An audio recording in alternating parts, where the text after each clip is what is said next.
ನಮಸ್ಕಾರ ಗೆಳೆಯರೆ, Karnataka power KS YouTube ಚಾನಲ್ಗೆ ತಮ್ಮೆಲ್ಲರಿಗೆ ಸ್ವಾಗತ. ನಾವು KPSC ಎಲ್ಲ ಹಳೆ ಪ್ರಶ್ನೆ ಪತ್ರಿಕೆಯನ್ನು ಸಾಲ್ವ್ ಮಾಡ್ತಾ ಇದ್ದೀವಿ.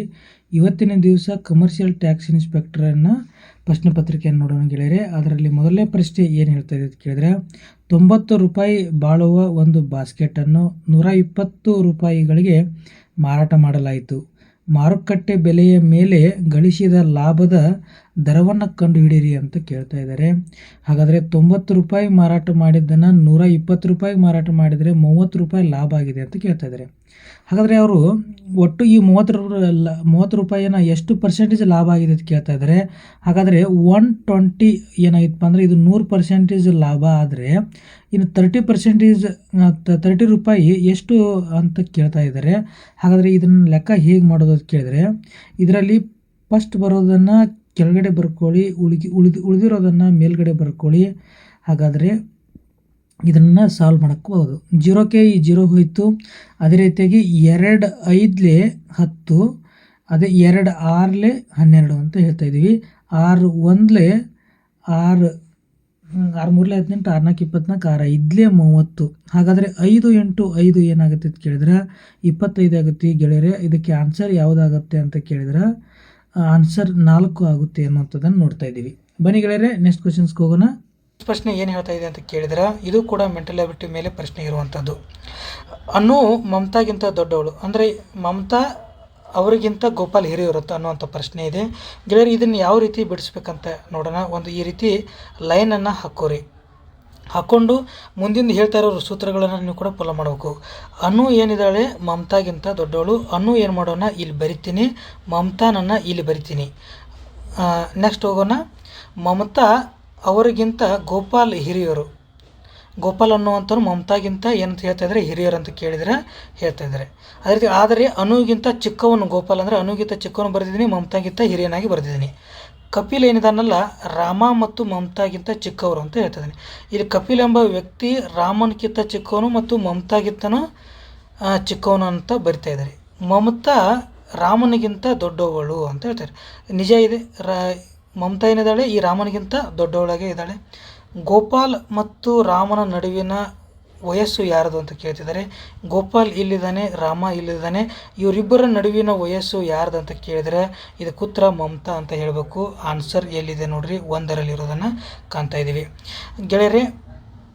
ನೆಕ್ಸ್ಟ್ ಪ್ರಶ್ನೆಗೆ ಹೋಗೋಣ. ಏನು ಹೇಳ್ತಾ ಇದೆ ಅಂತ ಕೇಳಿದ್ರೆ, ನೆಕ್ಸ್ಟ್ ಪ್ರಶ್ನೆ ಕೂಡ ಏನಿದೆ ಮೆಂಟಲ್ ಎಬಿಲಿಟಿ ಮೇಲಿದೆ. ಇದು ಹೌದಾ? FOUGST ಅನ್ನು EQRKCZ ಎಂದು ಕೋಡ್ ಮಾಡಿದರೆ TOUR ಟೂರ್ ಅನ್ನು ಹೇಗೆ ಕೋಡ್ ಮಾಡಲಾಗುತ್ತದೆ ಅಂತ ಪ್ರಶ್ನೆಯನ್ನು ಕೇಳ್ತಾ ಇದ್ದಾರೆ. ನೀವು ABCDಯನ್ನು ಈ ಥರ ಕೌಂಟ್ ಮಾಡಿಕೊಂಡು ನೀವು ಇದೇನಾದರೂ ಉತ್ತರವನ್ನು ಮಾಡಿದರೆ ಕೇಳಿದರೆ ಆನ್ಸರ್ ಯಾವುದಾಗುತ್ತೆ ಕೇಳಿದರೆ SQRV ಆಗುತ್ತದೆ. ಒಂದು ಸಲ ಲೆಕ್ಕವನ್ನು ಮಾಡಿ ನೋಡಿರಿ ಗೆಳೆಯರೆ. ನೆಕ್ಸ್ಟ್ ಹೋಗೋಣ. ಏನು ಹೇಳ್ತಾ ಇದ್ದಾರೆ ಅಂತ ಕೇಳಿದ್ರೆ, ಈ ಕೆಳಗಿನ ಹೇಳಿಕೆಗಳಲ್ಲಿ ಯಾವುದು ಸರಿಯಲ್ಲ ಅಂತ ಹೇಳ್ತಾ ಇದ್ದಾರೆ. ಹಾಗಾದರೆ ಇದರಲ್ಲಿ ಯಾವುದು ಸರಿಯಲ್ಲ ಅಂದರೆ ಅರಣ್ಯ ಸತ್ಯಾಗ್ರಹ ತುರುವನೂರು ಅಂತ ಹೇಳ್ತಾ ಇದ್ದಾರೆ. ಹಾಗಾದರೆ ಈ ತುರುವನೂರು ಎಲ್ಲಿ ಬರ್ತೈತೆ ಅಂದರೆ ಇದು ಚಿತ್ರದುರ್ಗ ಜಿಲ್ಲೆಯಲ್ಲಿ ಕಂಡುಬರುವಂಥ ಒಂದು ಊರು. ನಿಜಲಿಂಗಪ್ಪ ಅವರು ಏನು ಮಾಡ್ತಾರೆ ಅಂದರೆ ಅರಣ್ಯ ಸತ್ಯಾಗ್ರಹವನ್ನು ಮಾಡ್ತಾರೆ. ಯಾಕಂದರೆ ಈಚಲು ಮರಗಳನ್ನು ಕಡಿತಾ ಇದ್ದಾರೆ. ಇವು ನಿಜಗಂ ಜೊತೆ ಬಳ್ಳಾರಿ ಸಿದ್ದಮ್ಮನು ಕೂಡ ಪಾಲ್ಗೊಂಡಿದ್ದರು. ಹಾಗಾದರೆ ಇದು ಏನಾಗಿದೆ ಅಂದರೆ 1 ರೈಟ್ ಆಗಿದೆ. ಅದೇ ರೀತಿಯಾಗಿ ಅರಮನೆ ಸತ್ಯಾಗ್ರಹ ನಿಮ್ಗೆ ಗೊತ್ತು, ಬೆಂಗಳೂರಲ್ಲೇ ನಡೆದಿರುವಂಥದ್ದು. ಯಾಕಂದರೆ ಇದು ಮೈಸೂರು ಚಲೋ ಸತ್ಯಾಗ್ರಹ ಅಂತ ಕೂಡ ಕರೀತಾರೆ. ಭಾರತಕ್ಕೆ ಸ್ವತಂತ್ರ ಸಿಕ್ಕ ನಂತರ ಈ ಮೈಸೂರಿನ ರಾಜರು ಏನು ಮಾಡ್ತಾ ಇಲ್ಲ ಅಂದರೆ ಭಾರತ ಒಕ್ಕೂಟಕ್ಕೆ ಸೇರಿಸುವ ಪ್ರಯತ್ನದಲ್ಲಿ ಇಲ್ಲಾಗಿದ್ದರು. ಅವಾಗೋಸ್ಕರ ಜವಾಬ್ದಾರಿ ಸರ್ಕಾರಕ್ಕಾಗಿ ಈ ಒಂದು ಅರಮನೆ ಸತ್ಯಾಗ್ರಹ ಆಗಿದೆ ಅಂಥೇಳಿ ನಮಗೆ ನೆನಪಿರಬೇಕು. ಹಾಗಾದರೆ ಉಪ್ಪಿನ ಸತ್ಯಾಗ್ರಹ ಕೂಡ ಅಂಕೋಲಾಗ ನಡೆದಿರೋದು, MP ನಾಡಕರ್ಣಿ ಅವರು ಮಾಡಿರೋದು ನಿಮ್ಗೆ ಗೊತ್ತಿದೆ. ಅದೇ ರೀತಿಯಾಗಿ ಧ್ವಜ ಸತ್ಯಾಗ್ರಹ ಈಸೂರು ಅಲ್ಲ, ಇದು ಯಾವುದ್ರಿ ಅಂತ ಕೇಳಿದ್ರೆ ಇದು ಶಿವಪುರ ಅಂತ ಹೇಳ್ಬೇಕು. ಶಿವಪುರ ಧ್ವಜ ಸತ್ಯಾಗ್ರಹ ಮೋಸ್ಟ್ ಇಂಪಾರ್ಟೆಂಟು. ಇದು ನಡೆದ ಡೇಟಾ ಕೂಡ ನೆನಪಿಡಬೇಕು, ಏಪ್ರಿಲ್ 25, 1938 ಅಂತ ಹೇಳ್ತೀವಿ ಗೆಳೆಯರೆ. ಈ ದಿನವನ್ನು ಏನು ಮಾಡಿತ್ತು ಅಂದರೆ ಶಿವಪುರದೊಳಗೆ ಮಾಡಬೇಕು ಅಂತ ಪ್ಲ್ಯಾನ್ ಮಾಡಿದ್ರು. ಮಾಡಿದ ಮೇಲೆ ಧ್ವಜ ಸತ್ಯಾಗ್ರಹ ಕೂಡ ಮಾಡಿದರು. ಅದು ಶಿವಪುರ ಎಲ್ಲಿ ಕಂಡು ಬರುತ್ತೆ ಅಂತ ಕೇಳಿದ್ರೆ ಮಂಡ್ಯ ಜಿಲ್ಲೆಯ ಮದ್ದೂರು ತಾಲೂಕಿನಲ್ಲಿ ಬರುವಂಥ ಒಂದು ಊರು. ಇದು ಶಿಂಸಾ ನದಿ ದಂಡಿ ಮೇಲಿದೆ ಅಂತ ನಿಮಗೆ ಗೊತ್ತಿರಬೇಕು. ಇದರ ಅಧ್ಯಕ್ಷತೆಯನ್ನು T ಸಿದ್ದಲಿಂಗಯ್ಯವರು ವಹಿಸಿದ್ರು ಅಂತ ಹೇಳಿ ಕೂಡ ನೀವು ನೆನ್ಪಿಟ್ಕೋಬೇಕು. ಇದು ಆಗಿದ್ದು ಏಪ್ರಿಲ್ 20 6 ಅಂತ ಅನಿಸ್ತಾ ಇದೆ. ಯಾಕಂದರೆ ಏಪ್ರಿಲ್ 25ರಂದು ಏನಾಗಿದೆ ಅಂತ ಕೇಳಿದರೆ, ಏಪ್ರಿಲ್ 26 ನಡೀತು. ಏಪ್ರಿಲ್ 25 ಏನಾಯ್ತು ಅಂದ್ರೆ, ಈ ಒಂದು ಶಿವಪುರ ಧ್ವಜ ಸತ್ಯಾಗ್ರಹ ಕುರಿತು ಒಂದು ಡಿಸ್ಕಷನ್ ಮಾಡೋಕೆ ಚಿಕ್ಕಬಳ್ಳಾಪುರ ಡಿಸ್ಟಿಕ್ದೊಳಗೆ ವಿಧುರಾಶ್ವತ್ಥ ಒಳಗೆ ಒಂದು ಮೀಟಿಂಗನ್ನು ಕರೆದಿದ್ರು. ನಿಮ್ಗೆ ಗೊತ್ತು, ದಕ್ಷಿಣ ಭಾರತದ ಜಿಲಿಯನ್ ವಾಲಾಬಾಗ್ ಯಾವುದು ಅಥವಾ ಕರ್ನಾಟಕದ ಜಿಲಿಯನ್ ವಾಲಾಬಾಗ್ ಯಾವುದು ಅಂದರೆ ಇದು ವಿಧುರಾಶ್ವತ್ಥ ಅಂತ ಹೇಳ್ತೀವಿ. ಅಂದರೆ ಏಪ್ರಿಲ್ 26ಕ್ಕೆ ನಡಿಬೇಕಾದದ್ದು ಪೂರ್ವ ತಯಾರಿಗಾಗಿ ಇಲ್ಲಿ ವಿಧುರಾಶ್ವತ್ಥೊಳಗೆ ಏಪ್ರಿಲ್ 25ರಂದು ಅಲ್ಲಿ ಒಂದಿಷ್ಟು ಸಭೆ ಸೇರಿದ್ರು ಒಂದು ಜನ. ಅವಾಗ ಏನು ಮಾಡ್ತಾರೆ ಅಂದರೆ, ಅಲ್ಲಿ ಪೊಲೀಸ್ ಅಧಿಕಾರಿ ಕಲೀಲಿ ಎಂಬುವಂಥವನು ಗುಂಡುಗಳು ಹಾರಿಸುವ ಮುಖಾಂತರ ಜನರ ಪ್ರಾಣವನ್ನು ಕೊಲ್ತಾನೆ. ಅದೇ ರೀತಿಯಾಗಿ ಅಲ್ಲಿ ನಾಯಕತ್ವ ಈ ನಾಗಯ್ಯ ರೆಡ್ಡಿ ಅಥವಾ ತಿಮ್ಮಯ್ಯ ಇವರಿಬ್ಬರು ಕೂಡ ವಹಿಸಿರೋದನ್ನು ನೋಡ್ತೀವಿ. ಈ ಒಂದು ವಿಧುರಾಶ್ವತ್ಥಕ್ಕಾಗಿ ಒಂದು ತನಿಖೆ ಮಾಡೋಕ್ಕೆ ವ್ಯಾಪಾರ ಕಮಿಷನ್ ಅನ್ನುವಂಥದ್ದನ್ನು ವ್ಯಾಪಾರಮೇಷನ್ ಕಮಿಷನ್ ಅನ್ನುವಂಥದ್ದನ್ನು ಮಾಡೋದನ್ನು ನಾವು ಕಾಣ್ತಾ ಇದ್ದೀವಿ. ಗೆಳೆಯರೆ ಬನ್ನಿ ಹೋಗೋಣ. ನೆಕ್ಸ್ಟ್ ಕ್ವಶ್ನ್ ಏನು ಹೇಳ್ತಾ ಇದೆ ಅಂತ ಕೇಳಿದ್ರೆ, ಹಾಗಾದರೆ ಇದ್ರ ತಪ್ಪಿರೋದು ಯಾವುದ್ರಿ ಅಂತ ಕೇಳಿದರೆ, ಈಸೂರು ಅಲ್ಲ, ಇದು ಶಿವಪುರ ಅಂತ ಹೇಳಬೇಕು. ಹಾಗಾದರೆ ಈಸೂರು ಏನ್ರಿ ಸರ್ ಅಂತ ಕೇಳಿದರೆ, ಅಂದರೆ ಮೊದಲ ಸ್ವತಂತ್ರ ಘೋಷಿಸಿಕೊಂಡ ಹಳ್ಳಿ ಅಂತ ಹೇಳಬೇಕು. 1942ರಲ್ಲಿ ಇದನ್ನು ಏನು ಮಾಡಿದರೆ ಇದು ಘೋಷಣೆ ಮಾಡಿಕೊಳ್ತೈತಿ. ಗೆಳೆಯರೆ ನೆಕ್ಸ್ಟ್ ಪ್ರಶ್ನೆಗೆ ಹೋಗೋಣ. ಏನು ಹೇಳ್ತಾ ಇದ್ದಾರೆ ಅಂದರೆ, ಆಧುನಿಕ ಮೈಸೂರಿನಲ್ಲಿ ಜರುಗಿದ ಕೆಳಕಾಣಿಸಿದ ಘಟನೆಗಳನ್ನು ಪರಿಗಣಿಸಿರಿ ಅಂತ ಹೇಳ್ತಿದ್ದಾರೆ. ಘಟನೆಗಳನ್ನು ಕೊಟ್ಟಿದ್ದಾರೆ. ಬೆಂಗಳೂರಲ್ಲಿ ಸೆಂಟ್ರಲ್ ಕಾಲೇಜು ಸ್ಥಾಪನೆ, ಇವಾಗ ಅದು university of engineering Visvesvaraya engineering university ಆಗಿರೋದನ್ನು ನೋಡ್ತಾ ಇದ್ದೀವಿ ಈ ಸೆಂಟ್ರಲ್ ಕಾಲೇಜು. ಇನ್ನು ಕನ್ನಡ ಸಾಹಿತ್ಯ ಪರಿಷತ್ ಸ್ಥಾಪನೆ ಅಂತ ಹೇಳ್ತಾ ಇದ್ದಾರೆ. ಹಾಗಾದರೆ ಇವೆಲ್ಲ ಯಾವಾಗ ಸ್ಥಾಪನೆ? ಇದು 1818ರಲ್ಲೇ ಇದು 86 ಈ ಸಮಯದಲ್ಲೇ ಸ್ಥಾಪನೆ ಆಗಿದ್ದು ಗೊತ್ತು. ಇದು 1915ರಲ್ಲಿ ಸ್ಥಾಪನೆ ಆಗಿದೆ ಕನ್ನಡ ಸಾಹಿತ್ಯ ಪರಿಷತ್ತು. 1916ರಲ್ಲಿ ಮೈಸೂರು ವಿಶ್ವವಿದ್ಯಾಲಯ ಸ್ಥಾಪನೆ ಆಗಿದೆ. ಜಸ್ಟಿಸ್ ಮಿಲ್ಲರ್ ಕಮಿಷನ್ ಬಂದಿದ್ದು 1918 ಅಂತ ಹೇಳ್ತಿದ್ವಿ. ಹಾಗಾದರೆ ನಮಗೇನಾಯಿತು, ಪಕ್ಕ ಇವು 3 ಸೀರಿಯಲ್ ಆಗೇ ಬರಬೇಕಾಗಿದ್ದು. ಹಾಗಾದರೆ ಆನ್ಸರ್ 1 ನೋಡ್ರಿ ಏನಾಗಿದೆ ಅಂತ ಕೇಳಿದರೆ ಉತ್ತರ ಸರಿಯಾಗುವಂಥದ್ದು. ಗೆಳೆಯರೆ ನೆಕ್ಸ್ಟ್ ಪ್ರಶ್ನೆಗೆ ಹೋಗೋಣ. ಏನು ಹೇಳ್ತಾ ಇದ್ದಾರೆ ಅಂತ ಕೇಳಿದರೆ, ಈ ಕೆಳಗಂಡ ಯಾವ ಹೇಳಿಕೆಯು ಭಾರತದ ಸಂವಿಧಾನದ 100ನೇ ತಿದ್ದುಪಡಿಗೆ ಸಂಬಂಧಪಟ್ಟಿದೆ ಅಂತ ಕೇಳ್ತಾ ಇದ್ದಾರೆ. 100ನೇ ತಿದ್ದುಪಡಿ ಏನಾಗಿದೆ ಅಂತ ಕೇಳಿದರೆ ಇದು ಭಾರತ ಬಾಂಗ್ಲಾದೇಶಗಳಿಗೆ ಸಂಬಂಧಪಟ್ಟಿದೆ. ಹಾಗಾದರೆ 101 ಏನ್ರಿ ಸರ್ ಅಂತ ಕೇಳಿದರೆ 101 GST ಸಂಬಂಧಪಟ್ಟಿದೆ. 102 ಅಂತ ಕೇಳಿದರೆ ಏನಂದರೆ NCBC ಅಂತ ಹೇಳ್ಬೇಕು. NCBC ಅಂತ ಹೇಳ್ಬೇಕು, national commission for backward classes ಅಂತ ಹೇಳ್ತೀವಿ.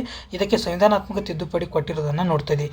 ಸರ್ 103 ಅಂದರೆ ಏನಂತ ಕೇಳಿದರೆ EWS ಅಂತ ಹೇಳ್ಬೇಕು, ಎಕನಾಮಿಕ್ ವೀಕರ್ ಸೆಕ್ಷನ್ ಅಂತ ಹೇಳ್ತೀವಿ. ಹಾಗಾದರೆ 104 ಏನು ಅಂತ ಕೇಳಿದರೆ ಲೋಕಸಭೆ ಮತ್ತು ವಿಧಾನಸಭೆಗಳಲ್ಲಿ 10 ವರ್ಷಗಳ ಕಾಲ SC/ST ಮೀಸಲಾತಿನ ಎಕ್ಸ್ಟೆಂಡ್ ಮಾಡಿದ್ದು ಅಂತ ಕೇಳ್ತೀವಿ. ಹಾಗಾದರೆ 105 ಏನ್ರಿ ಅಂತ ಕೇಳಿದರೆ ಈ OBC ಸ್ಥಾನಮಾನ ಕೊಡುವಂಥ ಅಧಿಕಾರ ರಾಜ್ಯಗಳಿಗೆ ಕೊಟ್ಟಿತ್ತು. ಹಾಗಾದರೆ ಈ ತಿದ್ದುಪಡಿ 106 ನಾರಿ ವಂದನ ಅಂತೇಳಿ ಲೋಕಸಭೆ ಮತ್ತು ವಿಧಾನಸಭೆಗಳಲ್ಲಿ 33ರಷ್ಟು ಮಹಿಳೆಯರಿಗೆ ಮೀಸಲಾತಿ ಸೀಟನ್ನು ಕೊಡೋದನ್ನು 106 ನೋಡ್ತೀವಿ. ಇವುಗಳು ಎಲ್ಲವನ್ನು ಕೂಡ ನೀವೇನು ಮಾಡ್ಬೇಕ್ರಿ, ನೆನಪಿಟ್ಕೋಬೇಕು. ಇಲ್ಲಿ ನೋಡ್ರಿ 4ನೇ ಆಪ್ಷನ್ಸ್ ಇದೆ ನೋಡ್ರಿ, ನ್ಯಾಯಾಧೀಶರ ನೇಮಿಸುವ ಕೊಲಿಜಿಯಂ ವ್ಯವಸ್ಥೆ ಅಂತೇಳಿ. ಇದು 99ನೇ ತಿದ್ದುಪಡಿ ಅಂತ ಬರ್ತದೆ. ರಾಷ್ಟ್ರೀಯ ನ್ಯಾಯಾಂಗ ನೇಮಕಾತಿ ಆಯೋಗ ಇದು ಬಂದಿತ್ತು, ಆದರೆ ಇದನ್ನು ಸುಪ್ರೀಂ ಕೋರ್ಟ್ ಏನು ಮಾಡ್ತೀವಿ ಅಂದರೆ ರದ್ದುಗೊಳಿಸಿದ್ದನ್ನು ಕೂಡ ನಾವು ನೋಡ್ತಾ ಇದ್ದೀವಿ ಗೆಳೆಯರೆ. ಬನ್ನಿ ನೆಕ್ಸ್ಟ್ ಏನು ಹೇಳ್ತಾ ಇದೆ ಅಂತ ಕೇಳಿದರೆ, ಮೂಲಭೂತ ಕರ್ತವ್ಯಗಳಿಗೆ ಸಂಬಂಧಿಸಿದಂತೆ ಈ ಕೆಳಗಿನ ಯಾವ ಸಮಿತಿಯನ್ನು ಭಾರತ ಸರ್ಕಾರವು ರಚಿಸಿತು ಅಂತ ಕೇಳ್ತಾ ಇದ್ದೀವಿ.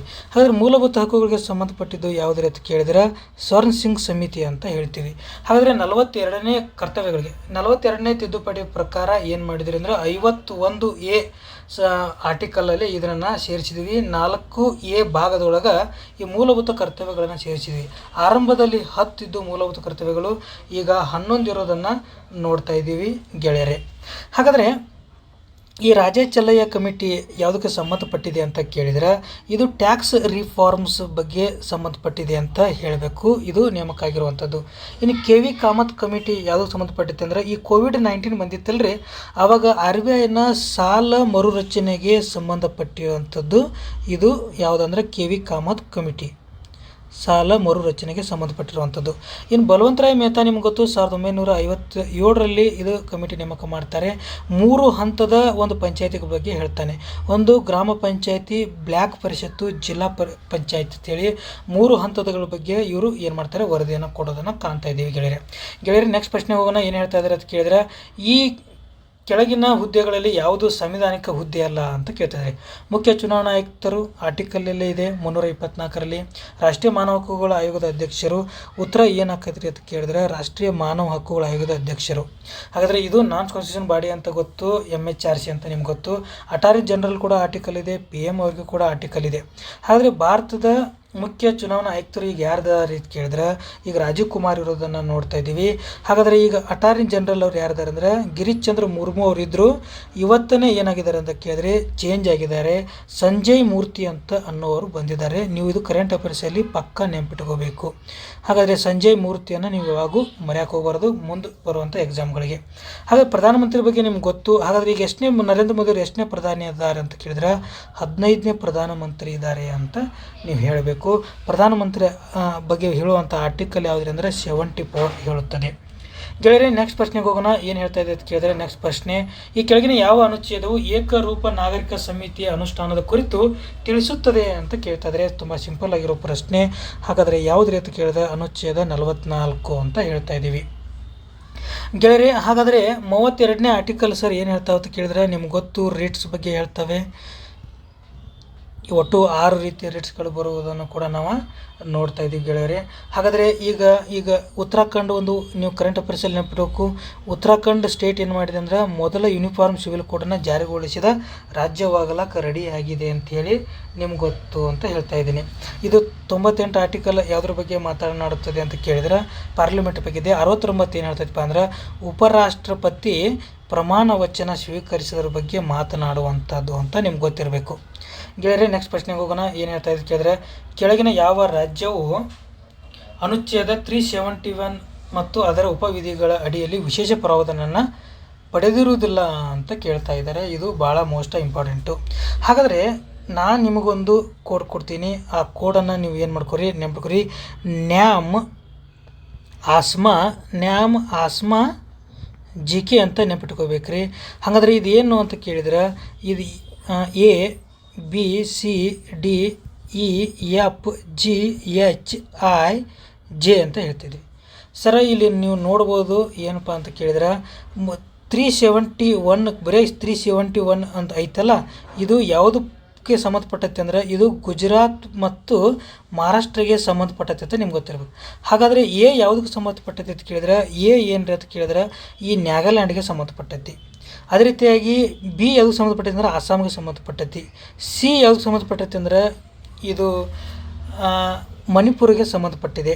ಅದೇ ರೀತಿಯಾಗಿ A2 ಇದಾವಲ್ಲ, ಇದು D ಮತ್ತು E ಆಂಧ್ರ ಪ್ರದೇಶಕ್ಕೆ ಸಂಬಂಧಪಟ್ಟಿರೋದನ್ನು ನೋಡ್ತಾ ಇದ್ದೀವಿ. ಹಾಗಾದರೆ F ಇದೆಯಲ್ಲ ಈ ಸಿಕ್ಕಿಮ್ಗೆ ಸಂಬಂಧಪಟ್ಟಿರೋದು. 371F ಸಿಕ್ಕಿಮ್ಗೆ ಸಂಬಂಧಪಟ್ಟಿರೋದು. ಅದೇ ರೀತಿಯಾಗಿ 371G ಅದು ಯಾವುದಕ್ಕೆ ಸಂಬಂಧಪಟ್ಟಿದೆ ಅಂತ ಕೇಳಿದ್ರೆ ಮಿಜೋರಾಮ್ಗೆ ಸಂಬಂಧಪಟ್ಟಿರೋದು. 371H ಯಾವುದಕ್ಕೆ ಸಂಬಂಧಪಟ್ಟಿರೋದು ಅರುಣಾಚಲ ಪ್ರದೇಶ ಸಂಬಂಧಪಟ್ಟಿರೋದು. 371I ಯಾವುದಕ್ಕೆ ಸಂಬಂಧಪಟ್ಟಿದೆ ಅಂದರೆ ಗೋವಾ ಸಂಬಂಧಪಟ್ಟಿರೋದು. 371J ಯಾವುದಕ್ಕೆ ಸಂಬಂಧಪಟ್ಟಿದೆ ಅಂದರೆ ಕರ್ನಾಟಕಕ್ಕೆ ಸಂಬಂಧಪಟ್ಟಿರೋದು. ಈ ಕೋಡ್ಗಳನ್ನು ನೀವು ನೆನಪಿಟ್ಕೊಂಡು ಇದರಲ್ಲಿ ಹುಡುಕಬೇಕು. ಹಾಗಾದರೆ ನಿಮ್ಗೆ ಗೊತ್ತಾಯಿತು, ನಾವು ಹೇಳಿದ್ರೆ ಆನ್ಸರಲ್ಲಿ ಗೋವಾ ಇದೆ, ಸಿಕ್ಕಿಮ್ ಇದೆ, ಆಂಧ್ರ ಇದೆ ಅಂತ ಗೊತ್ತಾಯ್ತು. ಹಾಗಾದರೆ ಇರದೇ ಇರೋದು ಯಾವುದ್ರಿ ಅಂತ ಕೇಳಿದ್ರೆ ತಮಿಳುನಾಡು ಅಂತ ಹೇಳ್ತಾಯಿದ್ದೀವಿ. ಗೆಳೆಯರೆ, ನೆಕ್ಸ್ಟ್ ಪ್ರಶ್ನೆಗೆ ಹೋಗೋಣ. ಏನು ಹೇಳ್ತಾ ಇದೆ ಅಂತ ಕೇಳಿದ್ರೆ ಭಾರತ ಸಂವಿಧಾನದ ಯಾವ ಅನುಸೂಚಿಯಲ್ಲಿ ಅನುಸೂಚಿತ ಭಾಷೆಗಳನ್ನು ಕುರಿತು ವಿವರಣೆ ನೀಡಲಾಗಿದೆ ಅಂತ ಕೇಳ್ತಾ ಇದ್ದಾರೆ.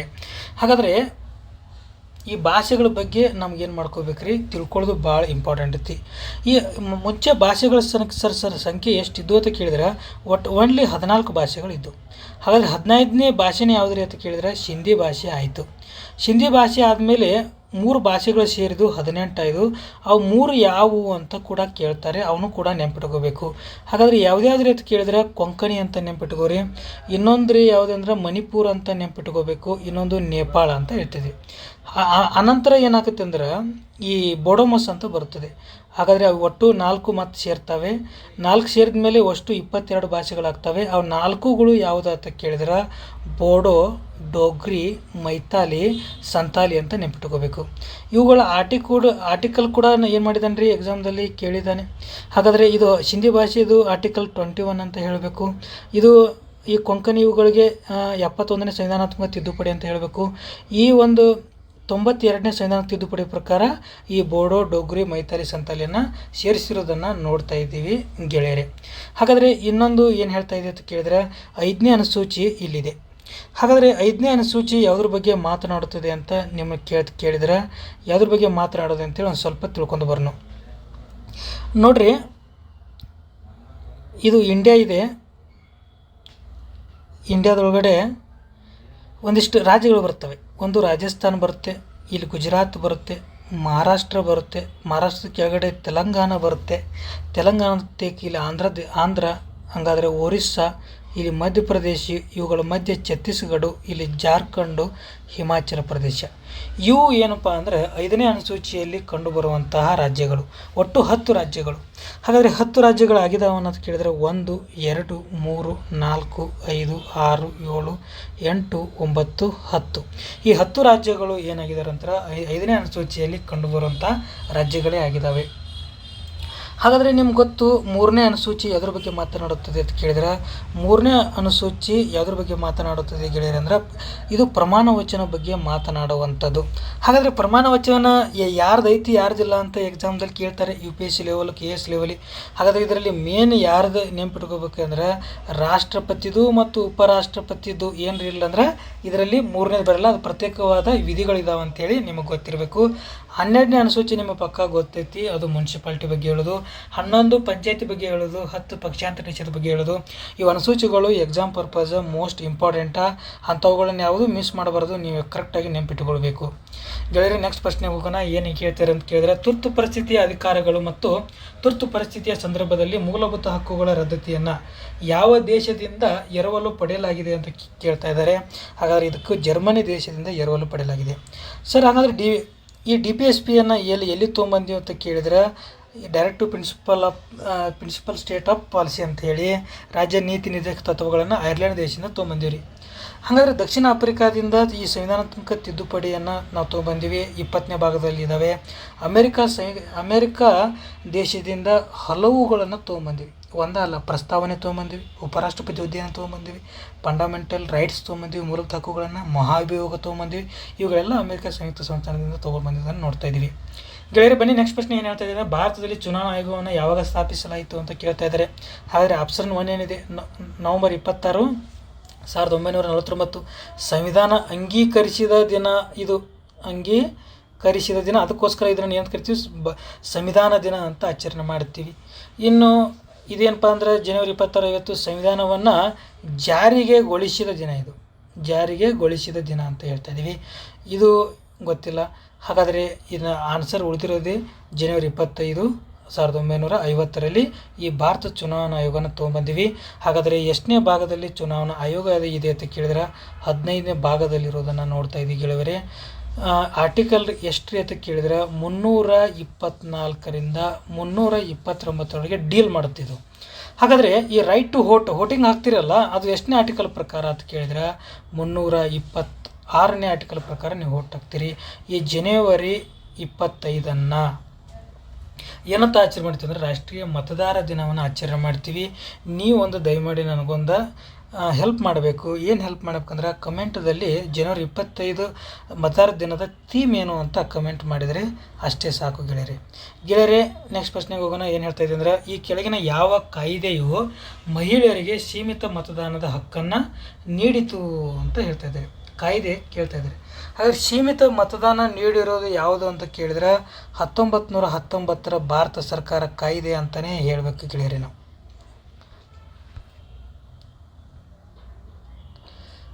ಭಾರತ ಸರ್ಕಾರದ ಕಾಯ್ದೆ 1919 ಮಹಿಳೆಯರಿಗೆ ಸೀಮಿತ ಅಧಿಕಾರಾವಧಿಯನ್ನು ನೀಡಿರೋದನ್ನು ನೋಡ್ತಾ ಇದ್ದೀವಿ ಗೆಳೆಯರೆ. ನೆಕ್ಸ್ಟ್ ಪ್ರಶ್ನೆಗೆ ಹೋಗೋಣ. ಏನು ಹೇಳ್ತಾ ಇದೆ ಅಂತ ಕೇಳಿದರೆ ಏನು ಹೇಳ್ತಾ ಇದೆ ಅಂದರೆ 15ನೇ ಪ್ರಶ್ನೆ ಬನ್ನಿ. ಹಾಗಾದರೆ ಈ ಕೆಳಗಿನ ಯಾವ ಪ್ರಕರಣಗಳಲ್ಲಿ ಸುಪ್ರೀಂ ಕೋರ್ಟ್ ಮೊದಲ ಬಾರಿಗೆ ಮೂಲಭೂತ ಹಕ್ಕುಗಳನ್ನು ಸಂಸತ್ತು ತಿದ್ದುಪಡಿ ಮಾಡಲಾಗುವುದು ಅಂತ. ಹಾಗಾದರೆ ಈ 15ನೇ ಪ್ರಶ್ನೆಗೆ ಉತ್ತರ ಏನ್ರಿ ಅಂತ ಕೇಳಿದ್ರೆ ಇದು ಉತ್ತರ ಗೋಲಕ್ನಾಥ್ ಪ್ರಕರಣ ಅಂತ ಹೇಳಬೇಕು. 1967ರಲ್ಲಿ ಬಂದಂಥ ಈ ಪ್ರಕರಣ ಏನು ಹೇಳ್ತೀವಿ ಅಂದರೆ ತಿದ್ದುಪಡಿ ಮಾಡಲಾಗುವುದಿಲ್ಲ ಅಂತ ಹೇಳ್ತೀವಿ. ಒಟ್ಟು ಈ ಮೂಲಭೂತ ಹಕ್ಕುಗಳಿಗೆ ಸಂಬಂಧಪಟ್ಟಂಥ 3 ರೈಟ್ಸ್ಗಳನ್ನು ನೀವು ಗೆಳೆಯರೇ ತಿಳ್ಕೊಬೇಕು.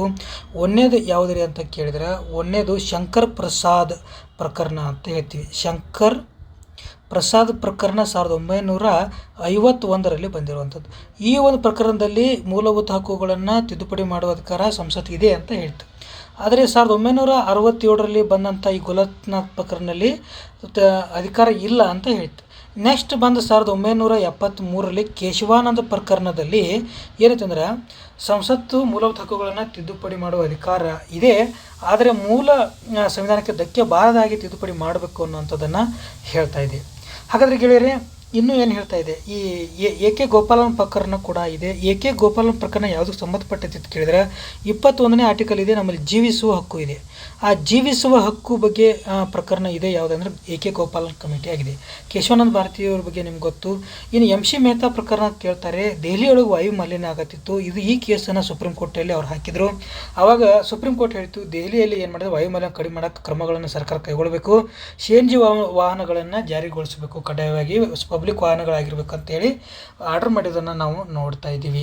ಹಾಗಾದರೆ ನೆಕ್ಸ್ಟ್ ಪ್ರಶ್ನೆ ಹೋಗ್ತಾ ಇದೆ, ಏನು ನೋಡೋಣ. ಈ ಕೆಳಗಿನ ಯಾವ ವಿಷಯದಲ್ಲಿ ರಾಜ್ಯಸಭೆಗೆ ಲೋಕಸಭೆಗಿಂತ ವಿಶೇಷ ಅಧಿಕಾರವಿದೆ ಅಂತ ಕೇಳ್ತಾರೆ. ರಾಜ್ಯಸಭೆಗೆ ವಿಶೇಷ ಅಧಿಕಾರ ಇರೋದು ಹಣಕಾಸು ಮಸೂದೆಗೆ ಇಲ್ಲ ಅಂತ ನಿಮ್ಗೆ ಗೊತ್ತು. ಯಾಕಂದರೆ 14 ದಿನ ಮಾತ್ರ ಅದಕ್ಕೆ ಇಟ್ಟುಕೊಳ್ಳುವಂಥ ಹಕ್ಕು ಇದೆ. ಹಣಕಾಸು ಕ್ಷೇತ್ರ ಮಸೂದೆ ಹೊಸ ಅಖಿಲ ಭಾರತ ಸೇವೆಗಳ ಸ್ಥಾಪನೆ ಏನಿದೆಯಲ್ಲ, ಇದಕ್ಕೆ ಹೆಚ್ಚು ಅಧಿಕಾರ ಇರುವಂಥದ್ದು ಅಂತ ನಮ್ಗೆ ಗೊತ್ತಿರಲಿ. ಹಾಗಾದರೆ ಈ ಸಿವಿಲ್ ಸರ್ವಿಸ್ಗಳಂದರೆ ಯಾವುದು ಕೇಳಿದ್ರೆ IAS ಅಂತ ಬರುತ್ತೆ, IPS ಅಂತ ಬರುತ್ತೆ, ಅದೇ ರೀತಿಯಾಗಿ IFS ಅಂತ ಬರುತ್ತೆ. ಇವುಗಳನ್ನು ಮೂರನ್ನೇ ಮಾತ್ರ ಅಖಿಲ ಭಾರತ ಸೇವೆಗಳು ಅಂತ ಕರಿಬೇಕು. ಯಪ್ಪ ಅಂದರೆ ಇಲ್ಲಿ ಫಾರೆಸ್ಟ್ ತಿಳ್ಕೊಬೇಕು, ಫಾರಿನ್ ಅಲ್ಲ. ಫಾರಿನ್ ಸರ್ವಿಸ್ ಏನಪ್ಪ ಅಂದರೆ ಅದೊಂದು ಅಖಿಲ ಭಾರತ ಸೇವೆ ಅಲ್ಲ ಅನ್ನೋದು ಕೂಡ ನೀವು ಏನು ಮಾಡ್ಕೋಬೇಕ್ರಿ, ನೆನಪಿಟ್ಟುಕೋಬೇಕು. ಹಾಗಾದರೆ ಈ ಹಣಕಾಸು ಮಸೂದೆ ಮತ್ತು ಸಂವಿಧಾನ ತಿದ್ದುಪಡಿ ಮಸೂದೆಗೆ ಯಾವುದೇ ರೀತಿಯ ಜಂಟಿ ಅಧಿವೇಶನವನ್ನು ಕರೆಯುವ ಹಾಗಿಲ್ಲ. ಅದೇ ರೀತಿಯಾಗಿ ಈ ಹಣಕಾಸು ಮಸೂದೆ, ಸಂವಿಧಾನಾತ್ಮಕ ತಿದ್ದುಪಡಿ ಮಸೂದೆ, ರಾಜ್ಯಗಳ ರಚನೆಗಳ ಬಗ್ಗೆ ಏನಾದರೂ ಮಾಡುವಂಥ ಮಸೂದೆಗಳಿಗೆ ರಾಷ್ಟ್ರಪತಿಯವರ ಪೂರ್ವಾನುಮತಿ ಕಡ್ಡಾಯ ಅನ್ನುವಂಥದ್ದು ನಿಮಗೆ ಗೊತ್ತಿರಲಿ ಗೆಳೆಯರೇ ಅಂತ ಹೇಳ್ತಾ ಇದ್ದೀನಿ. ಬನ್ನಿ ಗೆಳೆಯರೇ, ನೆಕ್ಸ್ಟ್ ಪ್ರಶ್ನೆ ಏನು ಹೇಳ್ತಾ ಇದೆ ಅಂತ ಕೇಳಿದ್ರೆ, ನೆಕ್ಸ್ಟ್ ಪ್ರಶ್ನೆ, ಸಂವಿಧಾನದ ಯಾವ ತಿದ್ದುಪಡಿಯ ಮೂಲಕ ಪಕ್ಷಾಂತರ ನಿಷೇಧ ಕಾಯ್ದೆಯನ್ನು ಜಾರಿಗೆ ತರಲಾಗಿದೆ ಅಂತ ಕೇಳ್ತಾ ಇದ್ದಾರೆ. 52ನೇ ತಿದ್ದುಪಡಿ ಅಂತ ನಿಮಗೆ ಪಕ್ಕ ಗೊತ್ತಿಲ್ಲ. 1985 ರಾಜೀವ್ ಗಾಂಧಿಯವರ ಸರ್ಕಾರ ಇತ್ತಲ್ಲ, ಆವಾಗ ಬಂದಿರುವಂಥದ್ದು ಇದು. ಹಾಗಾದರೆ ಪಕ್ಷಾಂತರ ಆ್ಯಂಟಿ ಡಿಫೆಕ್ಷನ್ ಲಾ ಅಂತ ಕರಿತೀವಿ. ಇದಕ್ಕೆ ಯಾವ್ಯಾವ ಆರ್ಟಿಕಲ್ಗಳನ್ನು ತಿದ್ದುಪಡಿ ಮಾಡಬಹುದು ನೋಡ್ರಿ. 101ನೇ ಆರ್ಟಿಕಲ್ಲು ಮತ್ತು 102ನೇ ಆರ್ಟಿಕಲ್ಲು, 191ನೇ ಆರ್ಟಿಕಲ್ಲು, 192ನೇ ಆರ್ಟಿಕಲನ್ನು ಸಂವಿಧಾನಾತ್ಮಕ ತಿದ್ದುಪಡಿ ಮಾಡಲಾಗಿದೆ. ಹಾಗಾಗಿ ಇವೇನು ಹೇಳ್ತಾರೆ ಅಂದರೆ, ಲೋಕಸಭೆಯಲ್ಲಿ ಸದಸ್ಯರ ಸ್ಥಾನಗಳ ಖಾಲಿ ಬಗ್ಗೆ ಹೇಳ್ತದೆ, ಇದು ಅದರ ಅನರ್ಹತೆ ಕುರಿತು ಬಗ್ಗೆ ಹೇಳುತ್ತದೆ. ಹಾಗಾದರೆ 191 ಏನು ಹೇಳ್ತೀವಿ ಅಂದರೆ, ರಾಜ್ಯ ವಿಧಾನಸಭೆಯಲ್ಲಿ ಸದಸ್ಯರ ಸ್ಥಾನ ಖಾಲಿ ಬಗ್ಗೆ ಮಾತನಾಡುತ್ತದೆ. 92 ಆ ಸದಸ್ಯರ ಅನರ್ಹತೆ ಹೇಗೆ ಆಗುತ್ತೆ ಅನ್ನೋ ಮಾತಾಡ್ತೀವಿ. ಇವುಗಳನ್ನು ತಿದ್ದುಪಡಿ ಮಾಡಿ ಏನು ಮಾಡಿದ್ದಾರೆ ಅಂದ್ರೆ ತೊಗೊಂಬಂದಿರೋದನ್ನು ನಾವು ಕಾಣ್ತಾ ಇದ್ದೀವಿ. ಹಾಗಾದರೆ ಯಾರ್ಯಾರಿಗೆ ಅಪ್ಲೈ ಆಗುತ್ತೆ? ಮರ್ಜ್ ಅಂದರೆ ಏನು ನೋಡಿರಿ. ಯಾವುದೇ ಒಂದು ಪಕ್ಷ ಇದೆ, ಆ ಪಕ್ಷದ 2/3 ಏನಾದರೂ ಜನ ಎಲ್ಲ ಜಂಪ್ ಆಗಿ ಇನ್ನೊಂದು ಪಕ್ಷಕ್ಕೆ ಹೋದರೆ ಅದು ಪಕ್ಷಾಂತರ ನಿಷೇಧ ಕಾಯ್ದೆ ಆಗೋದಿಲ್ಲ. ಅದೇ ರೀತಿಯಾಗಿ ಈ ಒಂದು ಪಾರ್ಟಿದು 1/3 ಏನಾದರೂ ಬೇರೆ ಪಕ್ಷಕ್ಕೆ ಹೋಗೋದೇ ಹೋದರು ಅಂದರೆ ಪಕ್ಷಾಂತರ ನಿಷೇಧ ಕಾಯ್ದೆ ಆಗುತ್ತೆ. ಆದರೆ ಒಡ್ಕೊಂಡು ತಾವೇ ಸ್ವತಂತ್ರವಾಗಿ ಅಥವಾ ಬೇರೆ ಒಡಕು ಉಂಟಾದರೆ ಮಾತ್ರ ಅದು ಪಕ್ಷಾಂತರ ನಿಷೇಧ ಕಾಯ್ದೆ ಆಗೋದಿಲ್ಲ. ಆದರೆ ಇನ್ನೊಂದು ಪಾರ್ಟಿಯನ್ನು ಸೇರಿದ್ರೆ ಮಾತ್ರ ಅದು ಏನಾಗುತ್ತೆ, ಪಕ್ಷಾಂತರ ನಿಷೇಧ ಕಾಯ್ದೆ ಆಗೋದನ್ನು ಕಾಣ್ತಾ ಇದ್ದೀವಿ. ಗೆಳೆಯರೆ, ಬನ್ನಿ ನೆಕ್ಸ್ಟ್ ಪ್ರಶ್ನೆಗೆ ಹೋಗೋಣ. ಏನು ಹೇಳ್ತಾ ಇದೆ ಅಂತ ಕೇಳಿದ್ರೆ, ನೆಕ್ಸ್ಟ್ ಪ್ರಶ್ನೆ ಏನು ಹೇಳ್ತಾ ಇದೆ ಅಂದರೆ, ನಮ್ಮ ಸಂವಿಧಾನದ 9ನೇ ಅನುಸೂಚಿಯಲ್ಲಿ ಈ ಕೆಳಗಿನ ಯಾವ ಕಾಯ್ದೆಗಳನ್ನು ಸೇರಿಸಲಾಗಿಲ್ಲ ಅಂತ ಕೇಳ್ತಾ ಇದ್ದಾರೆ. 9ನೇ ಅನುಸೂಚಿಯಲ್ಲಿ ಯಾವುದು ಕಾಯ್ದೆಯನ್ನು ಸೇರಿಸಲಾಗಿಲ್ಲ ಅಂತ ಕೇಳಿದ್ರೆ ಗೆಳೆಯರೆ, 3ನೇ ಆಪ್ಷನ್ಸು ಅಗತ್ಯ ಸರಕುಗಳ ಕಾಯ್ದೆ 1955 ಸೇರಿಸಲಾಗಿಲ್ಲ ಅಂತ ನೋಡ್ತಾ ಇದ್ದೀವಿ. ನೆಕ್ಸ್ಟ್ ಪ್ರಶ್ನೆ ಏನು ಹೇಳ್ತಾ ಇದೆ ಅಂತ ಕೇಳಿದ್ರೆ, ಈ ಪ್ರಜ್ಞಾನ್ ರೋವರ್ ಚಂದ್ರಯಾನ ಮಿಷನ್ 3 ಉಪಸ್ಥಿತಿಯನ್ನು ಖಚಿತಪಡಿಸಿದ ಚಂದ್ರನ ಮೇಲ್ಮೈನಲ್ಲಿ ಅಂಶ ಯಾವುದು ಅಂದರೆ, ಚಂದ್ರಯಾನ 3ಯನ್ನು ನಾವು ಬಿಟ್ಟಿದ್ದೀವಿ 2023 ಜುಲೈ 14ರಂದು. ಆವಾಗ ಅದು ಏನು ಮಾಡಿದೆ ಅಂತ ಕೇಳಿದರೆ ಸಲ್ಫರನ್ನ ಅಂಶವನ್ನು ಹಿಡಿದಿರೋದು ನಮ್ಗೆ ಗೊತ್ತಿರಲಿ. ಹಾಗಾದರೆ ನಾವು ಏನು ಮಾಡಬೇಕಾಗಿತ್ತು ಅಂತ ಕೇಳಿದ್ರೆ, ಚಂದ್ರಯಾನ 1, ಚಂದ್ರಯಾನ 2, ಚಂದ್ರಯಾನ 3 ಬಗ್ಗೆ ಸಂಪೂರ್ಣವಾಗಿ ಅಭ್ಯಾಸ ಮಾಡಬೇಕ್ರಿ ಗೆಳೆಯರಿ. ಎಕ್ಸಾಂಪಲ್ ಚಂದ್ರಯಾನ ಬಿಟ್ಟಿರೋದು 2008ರಲ್ಲಿ ಅಕ್ಟೋಬರ್ 22 ಅಂತ ಬಿಟ್ಟಿವತ್ತು ಗೊತ್ತಿರಲಿ. ಅದೇ ರೀತಿಗೆ ಚಂದ್ರಯಾನ 2ನ 2019 ಅದು ಜುಲೈ ತಿಂಗಳಲ್ಲಿ ಕೂಡ ಬಿಟ್ಟಿದ್ದೀವಿ ಅಂತ ನಿಮ್ಗೆ ಗೊತ್ತಿರಲಿ. ಇದು 2023 ಅಂತ ಹೇಳ್ತಾ ಇದ್ದೀವಿ, ಜುಲೈ 14 ಅಂತ ಈ ಡೇಟ್ಗೆ ಬಿಟ್ಟಿವಿ. ಹಾಗಾದರೆ ಯಾವ್ಯಾವ ರಾಕೆಟ್ಗಳನ್ನು ಬಳಸಿದ್ವಿ ಅಂತ ಕೇಳಿದರೆ, ಚಂದ್ರಯಾನವನಿಗೆ PSLV-C11 ಅನ್ನುವಂಥ ರಾಕೆಟನ್ನು ಬಳಸಿದ್ದೀವಿ. ಅದೇ ರೀತಿಯಾಗಿ ಚಂದ್ರಯಾನ 2ಗೆ LVM-3M ಅಂತ ಬಳಸಿದ್ದೀವಿ, LVM-3 ಅಂಥೇಳಿ, LVM-3M1 ಅಂತ ಬಳಸಿದ್ದೀವಿ. ಅದೇ ರೀತಿಯಾಗಿ ಚಂದ್ರಯಾನ 3ಗೆ ರಾಕೆಟ್ ಯಾವುದಂದ್ರೆ LVM-M3 Mark 3 ಅಂತ ಈ ಥರ ರಾಕೆಟ್ಗಳನ್ನು ನಾವು ಬಳಸಿದ್ದೀವಿ ಅಂತ ಕೇಳ್ತೀವಿ. ಲಾಂಚ್ ವೆಹಿಕಲ್ ಮಷಿನ್ ಅಂತ ಕರಿತೀವಿ, ಹೌದಾ. ಇನ್ನು ಅದೇ ರೀತಿಯಾಗಿ ಇವುಗಳಿಗೆ ಅಲ್ಲಿ ಹೋಗಿ ಬಂದಂಥ ಪ್ಲೇಸ್ ಕೂಡ ಹೆಸರಿಟ್ಟಿವಿ. ಇದಕ್ಕೆ ಜವಾಹರ್ ಪಾಯಿಂಟ್ ಅಂತ ಹೆಸರಿಟ್ಟಿದ್ದೀವಿ. ಇದಕ್ಕೆ ತಿರಂಗ ಅಂತ ಪಾಯಿಂಟ್ ಇಟ್ಟಿವಿ. ಇನ್ನೊಂದು ಇದಕ್ಕೂ ಶಿವಶಕ್ತಿ ಅಂತ ಪಾಯಿಂಟ್ ಇಟ್ಟಿವಿ. ಇನ್ನೊಂದು ಮೋಸ್ಟ್ ಇಂಪಾರ್ಟೆಂಟು, ಜುಲೈ 14 ಏನು ಬಿಟ್ಟಿದ್ವಿ 2024ರಾಗ, ಆಗಸ್ಟ್ 23ನೇ ತಾರೀಕು ಅದು ಹೋಗಿ ಏನಾಯ್ತು ಅಂದರೆ ಲ್ಯಾಂಡ್ ಆಗಿರೋದು. ಅದಕ್ಕೋಸ್ಕರ ರಾಷ್ಟ್ರೀಯ ಬಾಹ್ಯಾಕಾಶ ದಿನವನ್ನು ಆಗಸ್ಟ್ 23ರಂದು ಆಚರಣೆ ಮಾಡಿದ್ವಿ. ಮೊದಲ ಬಾರಿಗೆ 2024ರಲ್ಲಿ ಆಚರಣೆ ಮಾಡಿರೋದು. ನಿಮ್ಗೆ ಗೊತ್ತಿರಲಿ, ಆಲ್ರೆಡಿ ಎಕ್ಸಾಮ್ದಲ್ಲಿ ಬಂದಿರುವಂಥದ್ದು. ಗೆಳೆಯರೆ, ನೆಕ್ಸ್ಟ್ ಪ್ರಶ್ನೆ ನೋಡೋಣ ಏನು ಹೇಳ್ತಾ ಇದೆ ಅಂತ ಕೇಳಿದ್ರೆ, ಈ ಕೆಳಗಿನ ಹೇಳಿಕೆಗಳನ್ನು ಗಮನಿಸಿರಿ ಅಂತ ಹೇಳ್ತಿದ್ರೆ, ಭೂ ವ್ಯವಸ್ಥೆಯ ಗಡಿಗಳನ್ನು ಹವಾಮಾನ, ಶುದ್ಧ ನೀರು, ಜೈವಿಕ ವೈವಿಧ್ಯತೆ ಮತ್ತು ಮಾಲಿನ್ಯದ ವಿವಿಧ ವಿಧಗಳಿಗೆ ಸಂಬಂಧಿಸಿದಂತೆ ವೈಜ್ಞಾನಿಕವಾಗಿ ಅಳೆಯಲಾಗಿದೆ ಅಂತ ಹೇಳ್ತಿದ್ದಾರೆ. ಈ ಮಿತಿಯೊಳಗೆ ನಿರ್ವಹಿಸುವುದು ಸ್ಥಿರವಾದ ಮತ್ತು ಸ್ಥಾಪಕತ್ವ ಗ್ರಹಗಳನ್ನು ನಿರ್ವಹಿಸಲು ಸಹಾಯಕವಾಗಿದೆ ಅಂತ ಹೇಳ್ತಾ ಇದ್ದಾರೆ. ಇದಕ್ಕೆ ಆನ್ಸರ್ ಏನಾಗುತ್ತೆ ಅಂತ ಕೇಳಿದರೆ, ಒಂದನೇ ಆನ್ಸರ್ ರೈಟ್ ಆಗುತ್ತೆ. ಸಮರ್ಥನೆ ಮತ್ತು ಕಾರಣಗಳು ಎಲ್ಲವೂ ಕೂಡ ಸರಿಯಾಗಿದ್ದಾವೆ. ಗೆಳೆಯರೆ, ನಾವು ನೆಕ್ಸ್ಟ್ ಪ್ರಶ್ನೆಗೆ ಹೋಗೋಣ. ಏನು ಹೇಳ್ತಾ ಇದೆ ಅಂತ ನೋಡೋಣ. ಏನು ಹೇಳ್ತಾ ಇದ್ದಾರೆ, ಮುಂದಿನ ದೇಶಗಳನ್ನು ಗಮನಿಸಿರಿ ಅಂತ ಕೇಳ್ತಾ ಇದ್ದಾರೆ. Canada, United state, Australia, New Zealand, Germany, United Kingdom ಮೇಲಿನ ಯಾವ ದೇಶಗಳು ಪಾಯು ಐಸ್ ಅಲಯನ್ಸನ್ನು ಭಾಗವಾಗಿವೆ ಅಂತ ಕೇಳ್ತಾ ಇದ್ದಾರೆ. ಹಾಗಾದರೆ ಒಂದು ಗುಪ್ತಚರನ ಸಂಘಟನೆಗೆ ವಿನಿಮಯ ಮಾಡ್ಕೊಳ್ಳೋಕೆ ಒಂದು ಸಂಘಟನೆಯನ್ನು ಬಂದಿದ್ದಾವೆ. ಅವೇ ಯಾವಪ್ಪ ಅಂದ್ರೆ ಪಾಯು ಐಸ್ ಸಂಘಟನೆ ಅಂತ ಕೇಳ್ತೀವಿ. ಇದರೊಳಗಡೆ ಯಾವುದು ಕೆನಡಾ ಇದೆ ಗೊತ್ತು, ಯುನೈಟೆಡ್ ಸ್ಟೇಟ್ ಇದೆ, ಆಸ್ಟ್ರೇಲಿಯಾ ಇದೆ, ನ್ಯೂಜಿಲ್ಯಾಂಡ್ ಇದೆ ಮತ್ತು ಜರ್ಮನಿ ಇಲ್ಲ, ಯುನೈಟೆಡ್ ಕಿಂಗ್ಡಮ್ ಕೂಡ ಇದೆ. ಹಾಗಾದರೆ ಜರ್ಮನಿ ಇಲ್ಲ ಅಂತ ಗೊತ್ತಾಯ್ತು. ಜರ್ಮನಿ ಇಲ್ಲ ಅಂದ್ರೆ 5 ಆಪ್ಷನ್ಸ್ ಎಲ್ಲೆಲ್ಲಿದೆ ನೋಡಿ. 5 ಇಲ್ಲಿದೆ, ಇದಕ್ಕಾಗಲ್ಲ. 5 2ರಲ್ಲಿದು ಕೂಡ ಇದು ಆನ್ಸರ್ ಆಗಲ್ಲ. 5 3ರಲ್ಲಿ ಇದು ಕೂಡ ಇದು ಆನ್ಸರ್ ಆಗಲ್ಲ. ಹಾಗಾದರೆ 4 ಉತ್ತರ ಆಗಲೇಬೇಕು. ಇನ್ನು ಅದೇ ರೀತಿಯಾಗಿ ಗೆಳೆಯರೆ, ಇನ್ನೊಂದಿದೆ. ಇದ್ರ ಜೋಡಿ ನೀವು ಇನ್ನೂ ಒಂದು ಲಿಸ್ಟ್ಗಳನ್ನು ಬರ್ಕೋಬೇಕು. ಯಾವುದ್ರಿ ಅಂತ ಕೇಳಿದ್ರೆ, ಈ ನೆದರ್ಲ್ಯಾಂಡ್ ಇದೆಯಲ್ಲ, ನೆದರ್ಲ್ಯಾಂಡು, ಡೆನ್ಮಾರ್ಕು, ಅದೇ ರೀತಿಯಾಗಿ ಫ್ರಾನ್ಸು, ಇನ್ನೊಂದು ಯಾವುದ್ರಿ ಅಂತ ಕೇಳಿದ್ರೆ ನಾರ್ವೆ.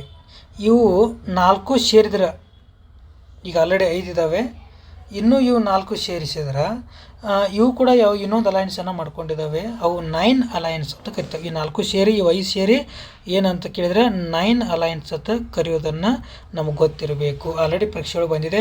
ಅವು 5 ಅಲಯನ್ಸ್ ಇಲ್ಲಿ ನೋಡ್ರಿ, ಇಲ್ಲಿ USA, ಕೆನಡಾ, ಅದೇ ರೀತಿಯಾಗಿ ಯುನೈಟೆಡ್ ಕಿಂಗ್ಡಮ್ ಇದೆ, ಅದೇ ರೀತಿಯಾಗಿ ಆಸ್ಟ್ರೇಲಿಯಾ ಇದೆ, ಇನ್ನೊಂದು ಯಾವುದು ಬಿಟ್ಟಿವಿ, ಇಲ್ಲಿ ಆಸ್ಟ್ರೇಲಿಯಾ ಜೊತೆಗೆ ನ್ಯೂಜಿಲ್ಯಾಂಡ್ ಇದೆ. ಇವೇ ಏನು ಅಂತ ಕೇಳಿದ್ರೆ 5 ಐಸ್ ಕಂಟ್ರೀಸ್ ಅಂತ ನೋಡ್ತಾ ಇದ್ದೀವಿ. ಗೆಳೆಯರೆ, ನೆಕ್ಸ್ಟ್ ಪ್ರಶ್ನೆಗೆ ಹೋಗೋಣ. ಏನು ಹೇಳ್ತಾ ಇದ್ದೀವಿ ಕೇಳಿದರೆ, 2023 ಸ್ವತಂತ್ರೋತ್ಸವದ ದಿನಾಚರಣೆಯಂದು ಪ್ರಧಾನಿ ನರೇಂದ್ರ ಮೋದಿಯವರ ನೇತೃತ್ವದಲ್ಲಿ ಭಾರತ ಸರ್ಕಾರವು ವಿಶ್ವಕರ್ಮ ಯೋಜನೆಯನ್ನು ಯಾವ ಸಚಿವಾಲಯದಡಿಯಲ್ಲಿ ಘೋಷಿಸಲಾಯಿತು ಅಂತ ಕೇಳ್ತಾ ಇದ್ದಾರೆ.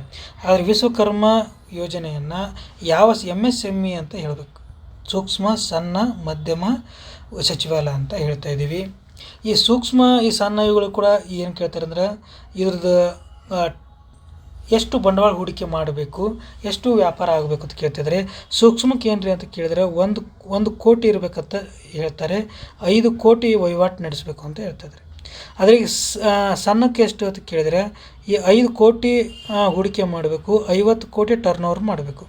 ಆದರೆ ಮಧ್ಯಮಕ್ಕೆ ಯಾವುದಂದ್ರೆ 50 ಕೋಟಿ ಹೂಡಿಕೆ ಮಾಡಬೇಕು, 250 ಕೋಟಿ ಟರ್ನ್ ಓವರ್ ಇದ್ದರೆ ಇದು ಮಧ್ಯಮ ಕೈಗಾರಿಕೆ ಆಗೋದನ್ನು ಕೂಡ ನಮಗೆ ಗೊತ್ತಿರಲಿ ಗೆಳೆಯರೆ ಅಂತ ಹೇಳ್ತಾ ಇದ್ದೀವಿ. ಬನ್ನಿ ಗೆಳೆಯರೆ, ನೆಕ್ಸ್ಟ್ ಕ್ವಶನ್ಗೆ ಏನು ಹೋಗ್ತಾ ಇದೆ ಅಂತ ಕೇಳಿದರೆ, G20 ರಾಷ್ಟ್ರಗಳು ಶಾಶ್ವತ ಸಚಿವಾಲಯವನ್ನು ಹೊಂದಿಲ್ಲ ಮತ್ತು ಇವರುಗಳಲ್ಲಿ ಅಧ್ಯಕ್ಷೀಯ ಸ್ಥಾನವನ್ನು ಹಿಂದಿನ ಪ್ರಸ್ತುತ ಮತ್ತು ಭವಿಷ್ಯದ ರಾಷ್ಟ್ರಗಳು ಬೆಂಬಲಿಸುತ್ತಾರೆ. ಇದಕ್ಕೆ ತ್ರಿಕೂಟ ಎಂದು ಕರೆಯಲಾಗುವುದು. G20 ಶೃಂಗಸಭೆ 2023 ತ್ರಿಕೂಟವು ಡ್ಯಾಶ್ ರಾಷ್ಟ್ರಗಳನ್ನು ಹೊಂದಿತ್ತು. 2023ರಲ್ಲಿ ಎಲ್ಲಿ ನಡೆದಿತ್ತಪ್ಪ ಅಂತ ಕೇಳಿದ್ರೆ ಭಾರತದಲ್ಲಿ ನಡೆಯುವುದನ್ನು ನೋಡ್ತಾ ಇದ್ದೀವಿ. ಹಾಗಾದರೆ ಅದಕ್ಕಿಂತ ಹಿಂದಿನ ಇಂಡೋನೇಷ್ಯಾ ಮುಂದೆ ನಡೀಬೇಕಾಗಿದ್ದು ಬ್ರೆಜಿಲ್ದಲ್ಲಿ ನಡೀತಾ ಇದ್ದೀವಿ 2024ರಲ್ಲಿ. ಅದಕ್ಕೋಸ್ಕರ ಇವೇ ತ್ರಿಕೂಟ ಆನ್ಸರ್ 2 ಆಗೋದನ್ನು ನೋಡ್ತಾ ಇದ್ದೀವಿ. ಹಾಗಾದರೆ ಗೆಳೆಯರೆ, ನಾವು ಏನು ಮಾಡ್ಕೋಬೇಕ್ರಿ ಅಂತ ಕೇಳಿದ್ರೆ, ನಾವು ಈ G20 ರಾಷ್ಟ್ರಗಳ ಬಗ್ಗೆ ಏನು ಮಾಡೋಣ, ಒಂದು ಸ್ವಲ್ಪ ಮಾಹಿತಿಗಳನ್ನು ತಿಳ್ಕೊಂಡು ಬರೋಣ. ಹಾಗಾದರೆ G20 ರಾಷ್ಟ್ರಗಳು ನೀವು ನೆನಪಿಟ್ಕೋಬೇಕು. ಎಷ್ಟಿದಾವೆ ಅಂತ ಕೇಳಿದರೆ, ಈಗ G20 ಇಲ್ಲ, G21 ಇದ್ದಾವೆ. ಏನಾಗಿದೆ ಅಂದರೆ ಆಫ್ರಿಕನ್ ಯೂನಿಯನ್ ಸೇರಿದ್ರೂ ಗೊತ್ತಿರಬೇಕು. ಹಾಗಾದರೆ ನೋಡಿರಿ, ಇದು ಮ್ಯಾಪ್ ವೈಸನ್ನೇ ನೋಡೋಣ. ಇದು ಉತ್ತರ ಅಮೆರಿಕ, ಇದು ದಕ್ಷಿಣ ಅಮೆರಿಕ. ಹಾಗಾದರೆ ಇದು ಆಫ್ರಿಕಾ ಖಂಡ ಅಂತ ಹೇಳ್ತಾ ಇದ್ದೀವಿ, ಇದು ಆಸ್ಟ್ರೇಲಿಯಾ ಖಂಡ ಅಂತ ನಮ್ಗೆ ಗೊತ್ತಿರಲಿ. ಇನ್ನು ಅದೇ ರೀತಿಯಾಗಿ ಇದು ಏಷ್ಯಾ ಖಂಡ ಇಲ್ಲಿ ಬರುತ್ತೆ. ಇನ್ನು ನೆಕ್ಸ್ಟು ಯುರೋಪ್ ಖಂಡ ಇಲ್ಲಿರೋದನ್ನು ನಿಮ್ಗೆ ಗೊತ್ತಿರಲಿ. ಹಾಗಾದರೆ ಈ ಖಂಡ ವೈಸ್ ಡಿವೈಡೆಡ್ ಮಾಡ್ತೀನಿ ನಾನು. ಇದು ಆಸ್ಟ್ರೇಲಿಯಾ ಒಂದಿದೆ, ಇಲ್ಲಿ 1+1 ಅಂತ ಹೇಳ್ತೇನೆ, ಇಲ್ಲಿ 2 ಇದೆ, ಇಲ್ಲಿ 3 ಇದೆ. ಹಾಗಾದರೆ ಇಲ್ಲಿ 4+1 ಮತ್ತು ಇಲ್ಲಿ 8 ರಾಷ್ಟ್ರಗಳು ಇದ್ದಾವೆ. ಇವುಗಳು ಲೆಕ್ಕ ಮಾಡಿದ್ರೆ ಕೂಡ 20 ಆಗುತ್ತೆ. ಇವುಗಳ ಖಂಡ ವೈಸ್ ಡಿವೈಡ್ ಮಾಡಿದ್ರೆ ನಿಮಗೆ ಏನಾಗುತ್ತೆ ಅಂದರೆ ಬಹಳ ಈಸಿ ಆಗುವಂಥದ್ದು ಗೊತ್ತಿರಲಿ. ಹಾಗಾದರೆ ಆಸ್ಟ್ರೇಲಿಯಾ ಅಂತ ಒಂದು ದೇಶ ಗೊತ್ತಾಯಿತು. ಈಗ ಒಂದು ಸಂಖ್ಯೆ ಗೊತ್ತಾಯಿತು. 1+1 ಅಂದರೆ ಒಂದು ದಕ್ಷಿಣ ಆಫ್ರಿಕಾ ಮತ್ತು ಯುರೋಪಿಯನ್ ಯೂನಿಯನ್ ಕೂಡಿ ಎಷ್ಟದು ಅಂತ ಕೇಳಿದರೆ 2 ಆದವು ರೀ. ಹಾಗಾದರೆ ಇಲ್ಲಿ 2 ಬರ್ದಿನಲ್ಲ, ಯಾವುದು ಅಂತ ಕೇಳಿದರೆ ಒಂದು ಬ್ರೆಜಿಲು, ಒಂದು ಅರ್ಜೆಂಟೀನಾ, ಇಲ್ಲಿ ಕೂಡ 2 ಆದವು ರೀ. 3 ಯಾವ ರೀ, ಒಂದು ಮೆಕ್ಸಿಕೋ, USA, ಕೆನಡಾ, ಇವು 3 ರಾಷ್ಟ್ರಗಳು ಕೂಡ ಆಗ್ತವೆ. 4+1 ಅಂದರೆ ಏನು, ಒಂದು ಯುರೋಪಿಯನ್ ಯೂನಿಯನ್ನು 4 ರಾಷ್ಟ್ರಗಳು. ಒಂದು ಯಾವುದ್ರ ಕೇಳಿದ್ರೆ United kingdom, prawns, Germany, Italy. ಹಾಗಾದರೆ ಇವು ಒಟ್ಟು 5 ಅದು. ಇನ್ನು 8 ರಾಷ್ಟ್ರಗಳಂತ ಹೇಳಿದೆ. 8 ರಾಷ್ಟ್ರ ಒಳಗೆ ಅವು ಏಷ್ಯಾ ಖಂಡದಲ್ಲಿ ಬರುವಂಥದ್ದು. ಹಾಗಾದರೆ 8 ರಾಷ್ಟ್ರಗಳು ಇದೇ ಇಂಡಿಯಾ ಅಂತ ಭಾವಿಸ್ಕೊಡ್ರಿ. ಬಲಗಡೆ 2, ಎಡಗಡೆ 2 ಅಂತ ಬರ್ಕೋಬೇಕು. ಬಲಕ್ಕೆ 2, ಎಡಕ್ಕೆ 2 ಅಂತ ಬರ್ಕೊಂಡು ಮೇಲ್ಗಡೆ 3 ಅಂತ ಬರಿತೀನಿ. ಹಾಗಾದರೆ ಈ ಬಲಗಡೆ 2 ಯಾವ ಅಂತ ಕೇಳಿದರೆ, ಒಂದು ಇನ್ನೊಂದು ಸೌತ್ ಕೊರಿಯಾ ಅಂತ ಹೇಳ್ತಾ ಇದ್ದೀನಿ, ಇಲ್ಲೊಂದು ಇಂಡೋನೇಷ್ಯಾ ಅಂತ ಬರುತ್ತೆ, ಇದೊಂದು ಸೌದಿ ಅರೇಬಿಯಾ ಅಂತ ಬರುತ್ತೆ, ಇನ್ನೊಂದು ಟರ್ಕಿ ಅಂತ ಬರುತ್ತೆ. ಇದು ಯುರೋಪಲ್ಲಿದು ಕೂಡ, ಏಷ್ಯಾದಲ್ಲಿ ಕೂಡ ಇದೆ. ಮೇಲ್ಗಡೆ 3, ಒಂದು ಜಪಾನ್ ಇದೆ, ಒಂದು ಚೀನಾ ಇದೆ, ಒಂದು ರಷ್ಯಾ ಇದೆ. ಇವೇ ಏನು ರೀ ಅಂತ ಕೇಳಿದರೆ G21 ರಾಷ್ಟ್ರಗಳು ಅಂತ ಹೇಳ್ತಾ ಇದ್ದೀವಿ. ಹಾಗಾದರೆ ಇವು ಒಟ್ಟು ಏನಾಗ್ತಾವೆ ಅಂದರೆ 21 ಆಗೋದನ್ನು ನೋಡ್ತಾ ಇದ್ದೀವಿ. ಗೆಳೆಯರೆ, ವ್ಯಾಪಾರದಲ್ಲಿ ಎಷ್ಟು ಪರ್ಸೆಂಟೇಜ್ ಅಂತ ಕೇಳಿದರೆ G20 75% ಇದೆ. ಹಾಗಾದರೆ ವ್ಯಾಪಾರದಲ್ಲಿ ಜಿ ಡಿ ಪಿಯಲ್ಲಿ ಎಷ್ಟಿದೆ ಅಂತ ಕೇಳ್ತಾರೆ, ಜನಸಂಖ್ಯೆಯಲ್ಲಿ ಎಷ್ಟಿದೆ ಅಂತ ಕೇಳ್ತಾ ಇದ್ದಾರೆ. ನೀವು ಕೂಡ ಏನು ಮಾಡಬೇಕ್ರಿ, ಜನಸಂಖ್ಯೆಯಲ್ಲಿ 2/3 G20ನೇ ಹೊಂದಿದೆ ಅಂತ ಹೇಳ್ತಾ ಇದ್ದೀವಿ G20 ಒಳಗಡೆ. ಇನ್ನು ಅದು GDP I am not sure GDP ಎಷ್ಟಿದೆ ಅಂತ ಕೇಳಿದರೆ 80 ಅಥವಾ 85 ಇರೋದನ್ನು ನಾವು ನೋಡ್ತಾ ಇದ್ದೀವಿ. ಆಲ್ರೆಡಿ ಪರೀಕ್ಷೆಯಲ್ಲಿ ಆಗಿರೋದನ್ನು ನೋಡ್ತಾ ಇದ್ದೀವಿ. ಹಾಗಾದರೆ ಈ G20 ಬಂದಿರೋದು ಯಾವಾಗ್ರಿ ಅಂತ ಕೇಳಿದ್ರೆ G20 1999ರಲ್ಲಿ ಆಗಿದ್ದು. ಈ ವರ್ಷ ಎಲ್ಲಿ ನಡೀತಾ ಇದೆ ಕೇಳಿದ್ರೆ ಬ್ರೆಜಿಲಲ್ಲಿ ನಡೀತಾ ಇರೋದನ್ನು ಗೆಳೆಯರೆ ನೋಡ್ತಾ ಇದ್ದೀವಿ. ಹಾಗಾದರೆ ನೆಕ್ಸ್ಟ್ ಪ್ರಶ್ನೆಗೆ ಹೋಗೋಣ. ಏನು ಹೇಳ್ತಾ ಇದೆ ಅಂತ ಕೇಳಿದರೆ, ರಾಷ್ಟ್ರೀಯ ಮಾನವ ಹಕ್ಕುಗಳ ಆಯೋಗದ ಅಧ್ಯಕ್ಷರ ಅವಧಿ ನಿವೃತ್ತಿ ವಯಸ್ಸು ಎಷ್ಟು ಅಂತ ಕೇಳ್ತಾ ಇದ್ದಾರೆ. ಹಾಗಾದರೆ ಅವರ ಅವಧಿ ಎಷ್ಟು ಅಂತ ಕೇಳಿದರೆ 5 ವರ್ಷ 5 ವರ್ಷ 5 ವರ್ಷ 5 ವರ್ಷ. ಹಾಗಾದರೆ 5 ವರ್ಷ ಇಲ್ಲೇ ಇಲ್ಲ, ಅವ್ರದ್ದು 3 ವರ್ಷ ಅಂತ ಇದೆ, ಕೊನೆಯದಾಗಿ 70 ವರ್ಷ ಅಂತ ಇದೆ. ಅದಕ್ಕೋಸ್ಕರ ಇದಕ್ಕೆ ಏನಾಗಿದೆ ಅಂತ ಕೇಳಿದರೆ ಇದಕ್ಕೆ ಗ್ರೇಸ್ ಆಗಿದೆ ಅಂತ ಹೇಳ್ತಾ ಇದ್ದೀನಿ. ಬನ್ನಿ ಗೆಳೆಯರೆ, ನೆಕ್ಸ್ಟ್ ಪ್ರಶ್ನೆಗೆ ಹೋಗೋಣ. ನೆಕ್ಸ್ಟ್ ಪ್ರಶ್ನೆ ಏನು ಹೇಳ್ತಾ ಇದ್ದಾರೆ, ಭಾರತ ಸಂವಿಧಾನ ರಚನಾ ಸಭೆಯಲ್ಲಿದ್ದ ಮಹಿಳೆಯರ ಸಂಖ್ಯೆ ಅಂತ ಕೇಳ್ತಾ ಇದ್ದಾರೆ. ಹಾಗಾದರೆ ಮಹಿಳೆಯರ ಸಂಖ್ಯೆ ಎಷ್ಟು ಅಂತ ಕೇಳಿದರೆ 15. ಹಾಗಾದರೆ ಯಾರ್ಯಾರು ವಿಜಯಲಕ್ಷ್ಮಿ ಪಂಡಿತ್ ಅವರಿದ್ದರು, ನಿಮ್ಗೆ ಗೊತ್ತಿರಬೇಕು. ವಿಜಯಲಕ್ಷ್ಮಿ ಪಂಡಿತ್ ಆಗಿರ್ಬೋದು, ರಾಜ್ಕುಮಾರಿ ಅಮೃತ್ ಕೌರ್ ಅವರು ಮೊದಲ ಆರೋಗ್ಯ ಮಂತ್ರಿ, ಸರೋಜಿನಿ ನಾಯ್ಡು ಅವರಿದ್ದರು, ಇನ್ನು ಕಮಲಾ ಚೌಧರಿ ಅಂತ ಇದ್ದರು. ಮೊದಲು ಮುಸ್ಲಿಂ ಮಹಿಳೆ, ಏಕೈಕ ಮುಸ್ಲಿಂ ಮಹಿಳೆ ಅದು ನೆನಪಿಟ್ಕೋಬೇಕು ನೀವು, ರಸುಲ್ಲಾ ಬೇಗಮ್ ಅಂತೇಳಿ. ಇವರು ಕೂಡ ಏನು ಮಾಡ್ಕೋಬೇಕ್ರಿ, ನೆನಪಿಟ್ಕೋಬೇಕ್ರಿ. ಇನ್ನು ರೇಣುಕಾ ರಾಯ್ ಅಂತ ಇದ್ದರು, ಲೀಲಾ ರಾಯ್ ಅಂತ ಇದ್ದರು. ಒಟ್ಟು ಎಷ್ಟು ಜನ ಮಹಿಳೆಯರಿದ್ರು ಅಂತ ಕೇಳಿದ್ರೆ 15 ಜನ ಮಹಿಳೆಯರಿರೋದನ್ನು ನಾವು ನೋಡ್ತಾ ಇದ್ದೀವಿ ಗೆಳೆಯರೆ. ಹಾಗಾದರೆ ನೆಕ್ಸ್ಟ್ ಪ್ರಶ್ನೆಗೆ ಹೋಗೋಣ. ನೆಕ್ಸ್ಟ್ ಪ್ರಶ್ನೆ ಏನು ಹೇಳ್ತಾ ಇದೆ ಅಂತ ಕೇಳಿದ್ರೆ, ಈ ಒಂದು 26ನೇ ಪ್ರಶ್ನೆ, ಪುರಾತನ ಮಾದರಿಯ ವಯಸ್ಸನ್ನು ಈ ಕೆಳಗಿನ ಯಾವ ವಿಧಾನದಿಂದ ಕಂಡುಹಿಡಿಯಬಹುದು ಅಂತ ಕೇಳ್ತಾ ಇದ್ದಾರೆ. ಇದು ನಿಮಗೆ ಗೊತ್ತಿರಲಿ, ರೇಡಿಯೋ ಕಾರ್ಬನ್ ಅಂತ ಹೇಳ್ತಾ ಇದ್ವಿ. ಉತ್ತರ ಏನಿದೆ ಅಂತ ಕೇಳಿದರೆ 1. ಆ್ಯಕ್ಚುಲಿ ಇವು ಆಗ್ತವೆ, ಅರಿವು ಮ್ಯಾಗ್ಝಿನ್ದಲ್ಲಿ ಕೊಟ್ಟಿರೋದನ್ನು ನೋಡ್ತಾ ಇದ್ದೀವಿ. ಆದರೆ ಫೈನಲ್ ಕೀ ಆನ್ಸರ್ದಾಗೂ ಆನ್ಸರನ್ನು KPSC ಒಂದೇ ಕೊಟ್ಟಿರೋದು ಅಂತ ಹೇಳ್ತಾ ಇದ್ವಿ. ಹಾಗಾದರೆ ಗೆಳೆಯರೆ ಬನ್ನಿ ನೆಕ್ಸ್ಟ್ ಪ್ರಶ್ನೆಗೆ ಏನು ಹೋಗೋಣ ಅಂತ ಕೇಳಿದ್ರೆ, ಭಾರತ ಸರ್ಕಾರದಿಂದ ಅತ್ಯುನ್ನತ ಮತ್ತು ಪ್ರತಿಷ್ಠಿತ ವಿಜ್ಞಾನಕ್ಕೆ ಅತ್ಯುತ್ತಮ ಕೊಡುಗೆಗೆ ಕೊಡುವ ರಾಷ್ಟ್ರೀಯ ಮನ್ನಣೆ ಪ್ರಶಸ್ತಿ ಅಂತ ಕೇಳ್ತಾ ಇದ್ದಾರೆ. ವಿಜ್ಞಾನಕ್ಕೆ ಅತ್ಯುತ್ತಮವಾದಕ್ಕೂ ಒಂದು ಪ್ರಶಸ್ತಿ ಭಾರತದೊಳಗೆ ಯಾವುದೇ ರೀತಿ ಕೇಳಿದ್ರೆ ಶಾಂತಿ ಸ್ವರೂಪ್ ಭಟ್ನಾಕರ್ ಪ್ರಶಸ್ತಿ ಅಂತಲೇ ಹೇಳಬೇಕು. ಭಾರತ ರತ್ನ ಇದು ಅತ್ಯಂತ ಸಿವಿಲಿಯನ್ ನಾಗರಿಕರ ಅತ್ಯುನ್ನತ ಪ್ರಶಸ್ತಿ ಅಂತ ನಿಮಗೆ ಗೊತ್ತಿರಲಿ ಗೆಳೆಯರೆ. ಈಗ ಕರೆಂಟ್ ಅಫೇರ್ಸ್ ಒಳಗೆ ಭಾರತ ರತ್ನ ಒಟ್ಟು 53 ಜನಕ್ಕೆ ಕೊಟ್ಟಿದ್ದಾರೆ ಅಂತ ನಿಮ್ಗೆ ಗೊತ್ತಿರಬೇಕು ಅಂತ ಹೇಳ್ತಾ ಇದ್ದೀನಿ. ಹಾಗಾದರೆ ಈಗ 49ನೇ ಘೋಷಣೆ ಮಾಡಿದ್ರು ಯಾವ್ದು, ಈ ಕರ್ಪೂರಿ ಠಾಕೂರ್ ಅಂತ ಹೇಳಿ ನಿಮ್ಗೆ ಗೊತ್ತಿರಬೇಕು. ಈ ಠಾಕೂರ್ ಅವರು ಎಲ್ಲವ್ರು ಅಂತ ಕೇಳಿದರೆ ಬಿಹಾರದವರು. 50ನೇದು LK ಅಡ್ವಾಣಿ ಅಂತ ಗೊತ್ತಿರಬೇಕು, ಇದು ಮೋಸ್ಟ್ ಇಂಪಾರ್ಟೆಂಟು. ಹಾಗಾದರೆ 51ನೇದು ಯಾವ್ದು ಅಂತ ಕೇಳಿದ್ರೆ PV ನರಸಿಂಹರಾವ್ ಅವ್ರಿಗೆ ಕೊಟ್ಟಿದ್ದಾರೆ. 52 ಯಾರು ಅಂತ ಕೇಳಿದ್ರೆ ಚರಣ್ ಸಿಂಗ್ ಅವರು ಅಂತ ಕೇಳಬೇಕು. 53ನೇದವರೇ ಯಾರು ಅಂತ ಕೇಳಿದ್ರೆ MS ಸ್ವಾಮಿನಾಥನ್ ಅಂತ ಹೇಳ್ಬೇಕು. ಇವು ಕರೆಂಟ್ ಅಫೇರ್ಸಲ್ಲಿ ಮೋಸ್ಟ್ ಇಂಪಾರ್ಟೆಂಟ್ ಆಗಿರೋದು. ಹಾಗಾದರೆ ಇಲ್ಲೊಂದು ಇದೆಯಲ್ಲ BC ರಾಯ್ ಪ್ರಶಸ್ತಿ ಅಂತ ಇದೆಯಲ್ಲ, ಇದು ವೈದ್ಯಕೀಯ ಕೊಡುವಂಥ ಪ್ರಶಸ್ತಿ. ಜುಲೈ 1 ಏನಂತ ಮಾಡ್ತಾರೆ, ವೈದ್ಯಕೀಯ ದಿನ ಅಥವಾ ಡಾಕ್ಟರ್ಸ್ ಡೇಯನ್ನು ಆಚರಣೆ ಮಾಡ್ತಾ ಇದ್ದೀವಿ ಗೆಳೆಯರೆ. ಹಾಗಾದರೆ ಬನ್ನಿ, ಇದೆ ಪರಮವೀರ ಚಕ್ರ ಇದೆ, ಇದು ಯುದ್ಧ ಕಾಲದಲ್ಲಿ ಕೊಡುವಂತಹ ಅತ್ಯುನ್ನತ ಪ್ರಶಸ್ತಿ ಅಂತ ಕೇಳಬೇಕು. ಹಾಗಾದರೆ ಒಟ್ಟು 3 ಪ್ರಶಸ್ತಿಗಳು ಬರ್ತಾವಲ್ರಿ ಸರ್ ಅವ ಅಂತ ಕೇಳಿದ್ರೆ ನೋಡ್ರಿ, ನೀವು ವೀರ ಮಹಾವೀರ ಪರಮವೀರ ಇವು ಏನಂದ್ರೆ 3 ಕೇಳಿದ್ರೆ ಯುದ್ಧ ಕಾಲದಲ್ಲಿ ಕೊಡುವಂತಹ ಅತ್ಯುನ್ನತ 3 ಪ್ರಶಸ್ತಿಗಳು. ಹಾಗಾದರೆ ಶಾಂತಿ ಕಾಲದಲ್ಲಿ ಸರ್ ಕೊಡುವಂತ ಕೇಳಿದ್ವಲ್ರಿ ಸರ್ ಅವ್ಯಾವ ಅಂತ ಕೇಳಿದ್ರೆ, ಶಾಂತಿ ಕಾಲದಲ್ಲಿ ನಿನಗೊಂದು ವೇಳೆ ಶೌರ್ಯ ಇತ್ತಂದರೆ ನೀವು ಏನಾಗ್ತೀರಿ ಅಂತ ಕೇಳಿದ್ರೆ ಕೀರ್ತಿ ನಿಮಗೆ ಬಂದೇ ಬರ್ತೈತಿ. ಕೀರ್ತಿ ಬಂದ್ರತ್ ಕೇಳಿದ್ರೆ ನಿಮ್ಗೆ ಏನಾಗೈತೆ ಅಂದರೆ ಶೋಕ ಇರಂಗಿಲ್ಲ, ಅಂದರೆ ದುಃಖ ಇರಂಗಿಲ್ಲ. ಏನಿರ್ತೈತಿ ಬರೀ ಯಾವಾಗಲಿ ಅಶೋಕನ ಇರ್ತೈತಿ. ಅದಕ್ಕೋಸ್ಕರ ಇವು ಶಾಂತಿ ಕಾಲದಲ್ಲಿ ಕೊಡುವಂಥ ಪ್ರಶಸ್ತಿಗಳು ಅಂತ ಹೇಳ್ತೇವೆ. ಇವುಗಳು ಕೂಡ 3 ನೀವು ಏನು ಮಾಡ್ಕೋಬೇಕ್ರಿ, ನೆನಪಿನಲ್ಲಿ ಇಟ್ಟುಕೊಳ್ಬೇಕು ಗೆಳೆಯರೇ.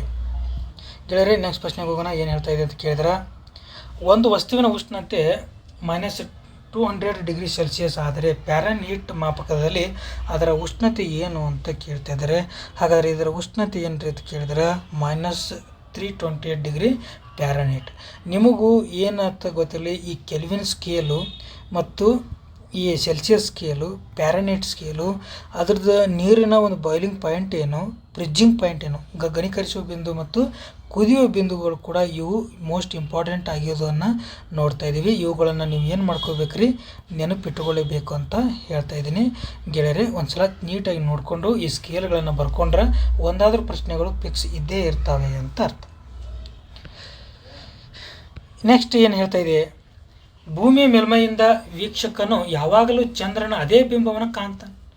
ಹೀಗಾಗಲು ಕಾರಣವೆಂದರೆ ಕೇಳಿದ್ರೆ ನಿಮ್ಗೆ ಗೊತ್ತೇ ಇದೆ, ಚಂದ್ರನ ಭ್ರಮಣೆ ಕಾಲಾವಧಿ ಮತ್ತು ಚಂದ್ರನು ಭೂಮಿಯ ಸುತ್ತ ಪರಿಭ್ರಮಣೆಯ ಕಾಲಾವಧಿ ಸುಮಾರು ಒಂದೇ ಆಗಿರೋದರಿಂದ ಈ ರೀತಿ ಆಗೋದು ನೋಡ್ತೀವಿ. ಆಪ್ಷನ್ಸ್ 2ರಲ್ಲೇ ಇದೆ. ಅದು ಉತ್ತರ ಏನಾಗಿದೆ ಅಂದರೆ 2 ಆಗಿದೆ ಇದಕ್ಕೆ. ಭಾರತದಲ್ಲಿ ಅತ್ಯಧಿಕ ವಿದ್ಯುತ್ ಉತ್ಪಾದನಾ ಸಾಮರ್ಥ್ಯ ಹೊಂದಿರುವ ಪರಮಾಣು ಸ್ಥಾವರ ಯಾವುದು ಅಂತ ಕೇಳ್ತಾ ಇದ್ದಾರೆ. ಇದು ಯಾವುದಪ್ಪ ಅಂತ ಕೇಳಿದ್ರೆ ಕುಳಂಕುಳಂ ಅಂತ ಹೇಳೋದು. ತಮಿಳುನಾಡು 2 ಕಂಡು ಬರ್ತವೆ, ಕಲ್ಪಕ್ಕಂ ಮತ್ತು ಕುಳಂಕುಳಂ. ಕುಳಂಕುಳಂ ಏನಾಗಿದೆ, ಹೈಯೆಸ್ಟ್ ಆಗಿದೆ. ತಾರಾಪುರ್ ಏನಾಗಿದೆ ಅಂದರೆ ಇದೇ ಫಸ್ಟ್ 1969ರಲ್ಲಿ ಸ್ಥಾಪನೆ ಆಗಿರೋದು. ರಾಜಸ್ಥಾನದ ಕೋಟಾ ನೆನಪಿಟ್ಕೋಬೇಕು. ಕರ್ನಾಟಕದ ಕೈಗಾ ಕೂಡ ನೆನಪಿಟ್ಕೋಬೇಕು ರೀ ಗೆಳೆಯರೇ. ಹಾಗಾದರೆ ಇಂಡಿಯಾದಲ್ಲಿ ಮೋಸ್ಟ್ ಇಂಪಾರ್ಟೆಂಟ್ ಒಂದು 7-8 ಏನು ಬರ್ತಾರೆ ಅಂದ್ರೆ ಅಣುಸ್ಥಾವರಗಳು ಬರ್ತವೆ. ಉತ್ತರ ಪ್ರದೇಶದ ನರೋರಾ ಆಗಿರ್ಬೋದು, ರಾಜಸ್ಥಾನದ ಕೋಟಾ ಆಗಿರ್ಬೋದು, ಗುಜರಾತ್ನ ಕಕ್ರಪರ, ಮಹಾರಾಷ್ಟ್ರದ ತಾರಾಪುರ, ಕರ್ನಾಟಕದ ಕೈಗಾ, ತಮಿಳುನಾಡಿನ ಕಲ್ಪಕ್ಕಂ ಮತ್ತು ಈ ಕುಳಂಕುಳಂ ಅಂತ ಹೇಳ್ತೀವಿ. ಇವು ಏನಪ್ಪ ಅಂದ್ರೆ ಪ್ರಮುಖವಾದ ಸ್ಥಾವರಗಳೇ ಆಗಿದ್ದಾವೆ ಅಂತ ಹೇಳಬೇಕು. ಬನ್ನಿ ಗೆಳೆಯರೆ, ನೆಕ್ಸ್ಟ್ ಪ್ರಶ್ನೆಗೆ ಹೋಗೋಣ. ಏನಂತ ಹೇಳ್ತಾ ಅಂತ ಕೇಳಿದ್ರೆ, ಭಾರತಕ್ಕೆ 3ನೇ ಅತಿ ದೊಡ್ಡ ಕಲ್ಲಿದ್ದಲು ಪೂರೈಕೆದಾರನಾಗಿ ಹೊರಹೊಮ್ಮಿದ ರಾಷ್ಟ್ರ ಅಂತ ಕೇಳ್ತಾ ಇದ್ದಾರೆ. KPSC ಕೊಟ್ಟಿರೋಕ್ಕೆ ಆನ್ಸರ್ ಯಾವುದು ರೀ ಸರ್ ಅಂತ ಕೇಳಿದ್ರೆ ರಷ್ಯಾ ಅಂತ ಕೊಟ್ಟಿದ್ದಾವೆ. ಇವು ಡಾಟಾಗಳು ಚೇಂಜ್ ಆಗ್ತಿರ್ತವೆ, ಆವಾಗವಾಗ ಏನು ಮಾಡಿರಿ ಅಂತ ಕೇಳಿದ್ರೆ ನೀವು ನೋಡ್ತಾ ಇರ್ರಿ ಅಂತ ಹೇಳ್ತಾ ಗೆಳೆಯರೆ ನೆಕ್ಸ್ಟ್ ಪ್ರಶ್ನೆಗೆ ಹೋಗೋಣ. ನೆಕ್ಸ್ಟ್ ಪ್ರಶ್ನೆ ಏನು ಹೇಳ್ತಾ ಇದೆ ಅಂತ ಕೇಳಿದ್ರೆ, ಭೂ ಸುಧಾರಣೆಗಳು ಸಾಧಾರಣವಾಗಿ ನಿರೀಕ್ಷಿಸುವುದು ಅಂತ ಹೇಳ್ತಿದ್ರು. ಅದು ಏನನ್ನು ನಿರೀಕ್ಷೆ ಮಾಡ್ತಾವೆ, ಲ್ಯಾಂಡ್ ರಿಫಾರ್ಮ್ಸ, ಕೃಷಿ ಸಂಬಂಧಿತ ಫಲದಾಯಕತೆಯನ್ನು ಉತ್ತಮಪಡಿಸುವಿಕೆ ಅಂತ ಹೇಳ್ತಾರೆ. ಹೌದು, ಸಾಮಾಜಿಕ ಸಮಾನತೆಯ ಕಡೆ ಚಲಿಸುವುದು ಅಂತ ಹೇಳ್ತಾರೆ. ಸಮಾನತೆ ಕಡೆಗೆ ಚಲಿಸುವುದು, ಇದು ಕೂಡ ನಿಜ ಇದೆ. ಹಾಗಾದರೆ ಆನ್ಸರ್ ಯಾವ್ದು ಆಕೈತ್ರಿ ಅಂತ ಕೇಳಿದ್ರೆ 3 ಆಗ್ತೈತಿ, ಮೇಲೆ ಯಾವುದೂ ಅಲ್ಲ ಅಂತ ಉತ್ತರ ಆಗಲ್ಲ ಅಂತ ಹೇಳ್ತಾರೆ ಗೆಳೆಯರೆ. ಬನ್ನಿ ನೆಕ್ಸ್ಟ್ ಹೋಗೋಣ.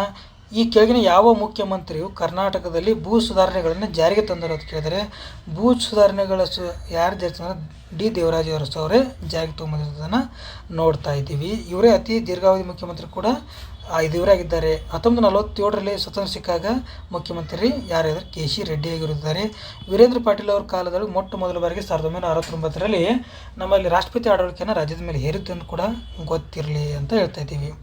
ಇನ್ನು ಕೆಳಗಿನ ಪ್ರಶ್ನೆಗೆ ಹೋಗೋಣ ಗೆಳೆಯರೆ. ಏನು ಹೇಳ್ತಾ ಇದೆ ಅಂತ ಕೇಳಿದರೆ, ಈ ಕೆಳಗಿನ ಯಾವುದು ಭೂ ಸುಧಾರಣೆಗೆ ಸಂಬಂಧಿಸಿದೆ ಅಂತ ಕೇಳ್ತಾ ಇದ್ದಾರೆ. ಹಾಗಾದರೆ ಭೂ ಸುಧಾರಣೆಗೆ ಮೂಲಭೂತ ಹಕ್ಕುಗಳು ಸಂಬಂಧಪಟ್ಟ ಮೂಲಭೂತ ಕರ್ತವ್ಯಗಳನ್ನು, ರಾಜ್ಯ ನೀತಿ ನಿರ್ದೇಶಕ ತತ್ವಗಳನ್ನು, ಹಾಗಾದರೆ ಯಾವ ಸಂಬಂಧಪಟ್ಟಿದೆ ಅಂತ ಕೇಳಿದರೆ ರಾಜ್ಯ ನೀತಿ ನಿರ್ದೇಶಕ ತತ್ವಗಳು ಏನಾಗ್ಯಾವ್ರಿ ಸಂಬಂಧಪಟ್ಟಿರೋದನ್ನು ನಾವು ಕಾಣ್ತಾ ಇದ್ದೀವಿ. ಗೆಳೆಯರೆ ನೆಕ್ಸ್ಟ್ ಪ್ರಶ್ನೆಗೆ ಹೋಗೋಣ. ನೆಕ್ಸ್ಟ್ ಪ್ರಶ್ನೆ ಏನು ಹೇಳ್ತಾ ಇದೆ ಅಂತ ಕೇಳಿದ್ರೆ, ಈ ಕೆಳಗಿನ ಯಾವುದು ಪಂಚಾಯತ್ ಜೊತೆಗೆ ಸಂಬಂಧಪಡುವುದಿಲ್ಲ ಅಂತ ಕೇಳ್ತಿದ್ರು. ಹಾಗಾದರೆ ರಾಜ್ಯ ಚುನಾವಣಾ ಆಯೋಗ ಪಂಚಾಯತ್ ಚುನಾವಣೆಗಳನ್ನು ನಡೆಸುತ್ತದೆ ಅಂತ ಹೇಳ್ತಾ ಇದ್ದಾರೆ. ಹೌದು, ನಡೆಸ್ತೈತಲ್ಲ. ಅದಕ್ಕೆ ಪ್ರೊವಿಷನ್ ಇರೋದು ಯಾವುದು ರೀ? 243 ಆರ್ಟಿಕಲ್ ಪ್ರಕಾರ ನಡೆಸುತ್ತದೆ, ಅದು ಸ್ಥಾಪನೆ ಆಗುತ್ತದೆ. ಸಂವಿಧಾನದ 74ನೇ ತಿದ್ದುಪಡಿ ಕಾಯ್ದೆ ನೋಡ್ರಿ, ಇಲ್ಲೇ ಬಂತು. ಸಂವಿಧಾನದ 74ನೇ ತಿದ್ದುಪಡಿ ಕಾಯ್ದೆ ಅದು ಮುನ್ಸಿಪಲ್ ಬಗ್ಗೆ, ನಗರ ಸ್ಥಳೀಯ ಸಂಸ್ಥೆಗಳ ಬಗ್ಗೆ ಹೇಳ್ತದೆ. ಅದಕ್ಕೋಸ್ಕರ ಏನಲ್ಲ ಇದೇ ಉತ್ತರ ಕೊಟ್ಟಿರೋದು ಅಂತ ಹೇಳ್ತೇವೆ. ಎಲ್ಲ ಪಂಚಾಯತಿಗಳು ನಿಗದಿತ 5 ವರ್ಷಗಳ ಅವಧಿ ಇರ್ತೈತಿ. ಹೌದು, ನಿಜ.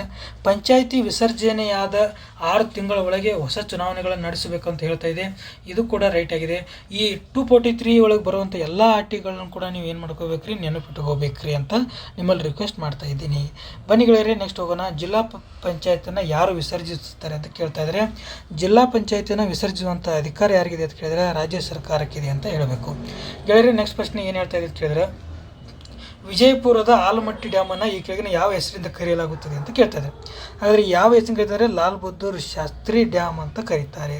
ಹಾಗಾದರೆ ಈ ಕರ್ನಾಟಕದಲ್ಲಿ ಈ ಒಂದು ಕೃಷ್ಣಾ ನದಿ ಏನು ಮೂವ್ ಆಕತ್ತಲ್ಲ, ಒಟ್ಟು ಅಣೆಕಟ್ಟುಗಳು ನಾವು ನೆನಪಿಟ್ಕೋಬೇಕು. ಕೊಯ್ನಾ ಅಣೆಕಟ್ಟು ಮಹಾರಾಷ್ಟ್ರದಲ್ಲಿ ಕಂಡುಬರುತ್ತದೆ. ನಮ್ಮಲ್ಲಿ ಏನಪ್ಪ ಅಂದರೆ ಆಲಮಟ್ಟಿ ಅಣೆಕಟ್ಟು, ಅದಕ್ಕೆ ಲಾಲ್ ಬಹದ್ದೂರ್ ಶಾಸ್ತ್ರಿ ಇದನ್ನು ಕೂಡ ಕರೀತಾರೆ. ಇನ್ನೊಂದು ನಾರಾಯಣಪುರ ಅಣೆಕಟ್ಟು, ಅದಕ್ಕೆ ಬಸವಸಾಗರ ಅಂತ ಕರೀತಾರೆ. ಪಂಪಸಾಗರ ಯಾವುದು ಕರೀತಾರೆ ಅಂದರೆ ಈ ತುಂಗಭದ್ರಾ ನದಿ ಏನು ಕೃಷ್ಣ ನದಿಯನ್ನು ಸೇರ್ತೈತಲ್ಲ, ಇಲ್ಲಿ ಬಸವಸಾಗರ ಅಂತ ಕರೀತಾರೆ, ತುಂಗಭದ್ರಾ ನದಿಗಿರುವಂಥದ್ದು. ಅದೇ ರೀತಿಯಾಗಿ ಮಲಪ್ರಭಾ ನದಿ ಬಂದು ಕೃಷ್ಣ ನದಿಯನ್ನು ಬಂದು ಸೇರುತ್ತದೆ. ಆ ಮಲಪ್ರಭಾ ನದಿಗೆ ಒಂದು ಇಂದಿರಾ ಗಾಂಧಿ ಅಣೆಕಟ್ಟು ಅಥವಾ ನವಿಲ್ ತೀರ್ಥ ಡ್ಯಾಮ್ ಅಂತ ಕಟ್ಟಿದ್ದಾರೆ. ಆ ಹಿನ್ನೀರು ನದಿಗೆ ರೇಣುಕಾ ಸಾಗರ ಅಂತ ಕರೀತಾರೆ ಅಂತ ಹೇಳಿ ನಿಮ್ಗೆ ಗೊತ್ತಿರಲಿ. ಗೋವಿಂದ ವಲ್ಲಭ ಪಂತ ರಿಯಾಂದ್ ಅಣೆಕಟ್ಟಿಗೆ ಹಿನ್ನೀರು ನದಿಗೆ ಆ ಸಾಗರ ಅಂತ ಕರೀತಾರೆ. ಗೋವಿಂದ ಸಾಗರ ಬಾಕ್ರನಗಲ್ಗಿರುವಂಥದ್ದು. ಇವುಗಳು ಕೂಡ ನೀವು ಏನು ಮಾಡ್ಕೋಬೇಕ್ರಿ, ಒಂದು ಲಿಸ್ಟನ್ನು ನೆನಪಿಟ್ಕೋಬೇಕಂತ ನಿಮ್ಮಲ್ಲಿ ಕೇಳ್ತಾ ನೆಕ್ಸ್ಟ್ ಪ್ರಶ್ನೆಗೆ ನಾನು ಏನು ಮಾಡ್ತಾ ಇದ್ದೀನಿ, ಮೂವ್ ಆಗ್ತಾ ಇದ್ದೀನಿ ಗೆಳೆಯರಿ. ಬನ್ನಿ 38ನೇ ಪ್ರಶ್ನೆ ಏನು ಹೋಗ್ತಾ ಇದೆ. ಸರಕು ಸೇವೆಗಳ ಸಾಮಾನ್ಯ ಬೆಲೆಗಳ ಸತತ ಇಳಿಕೆಯನ್ನು ಹೀಗೆ ಕರೆಯಲಾಗುತ್ತದೆ ಅಂತ ಕೇಳ್ತಾರೆ.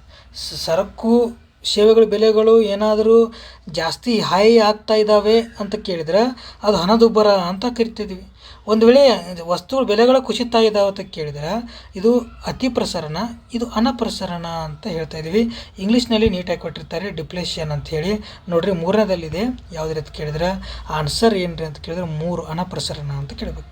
ಸ್ಟ್ಯಾಗ್ಫ್ಲೇಷನ್ ಅಥವಾ ಜಡ ಪ್ರಸರಣ ಅಂದರೆ ಏನು ರೀ ಅಂತ ಕೇಳಿದ್ರೆ ನೋಡ್ರಿ, ಈಗ ನಾರ್ಮಲ್ಲಾಗಿ 20 ರೂಪಾಯಿ ಇರುವಂಥ ಉಳ್ಳಾಗಡ್ಡಿ ಇನ್ಫ್ಲೇಷನ್ ಸಮಯದಲ್ಲಿ ಏನೋ ಒಂದು 35 ಆಗಿರುತ್ತೆ, ರೇಟ್ ಆಗಿರುತ್ತೆ ತಿಳ್ಕೊರಿ. ಇನ್ಫ್ಲೇಷನ್ ಜಾಸ್ತಿ ಆಗಿ ಆಮೇಲೆ ಏನು ಮಾಡುತ್ತೆ, ಇನ್ಫ್ಲೇಷನ್ ಎಲ್ಲ ಇಳಿದು ಇನ್ಫ್ಲೇಷನ್ ಕಡಿಮೆ ಆದಮೇಲೆ ಕೂಡ ಈರುಳ್ಳಿ ರೇಟು 32 ರೂಪಾಯಿ ಈ ರೀತಿ ಅದು ಮೇಲ್ಗಡೆನೇ ಕುತ್ಕೊಂಡ್ಬಿಡುತ್ತೆ. ಯಾವಾಗೂ ಮತ್ತು ವಾಪಸ್ 20ಕ್ಕೆ ಬರೋದೇ ಇಲ್ಲ ಅದು.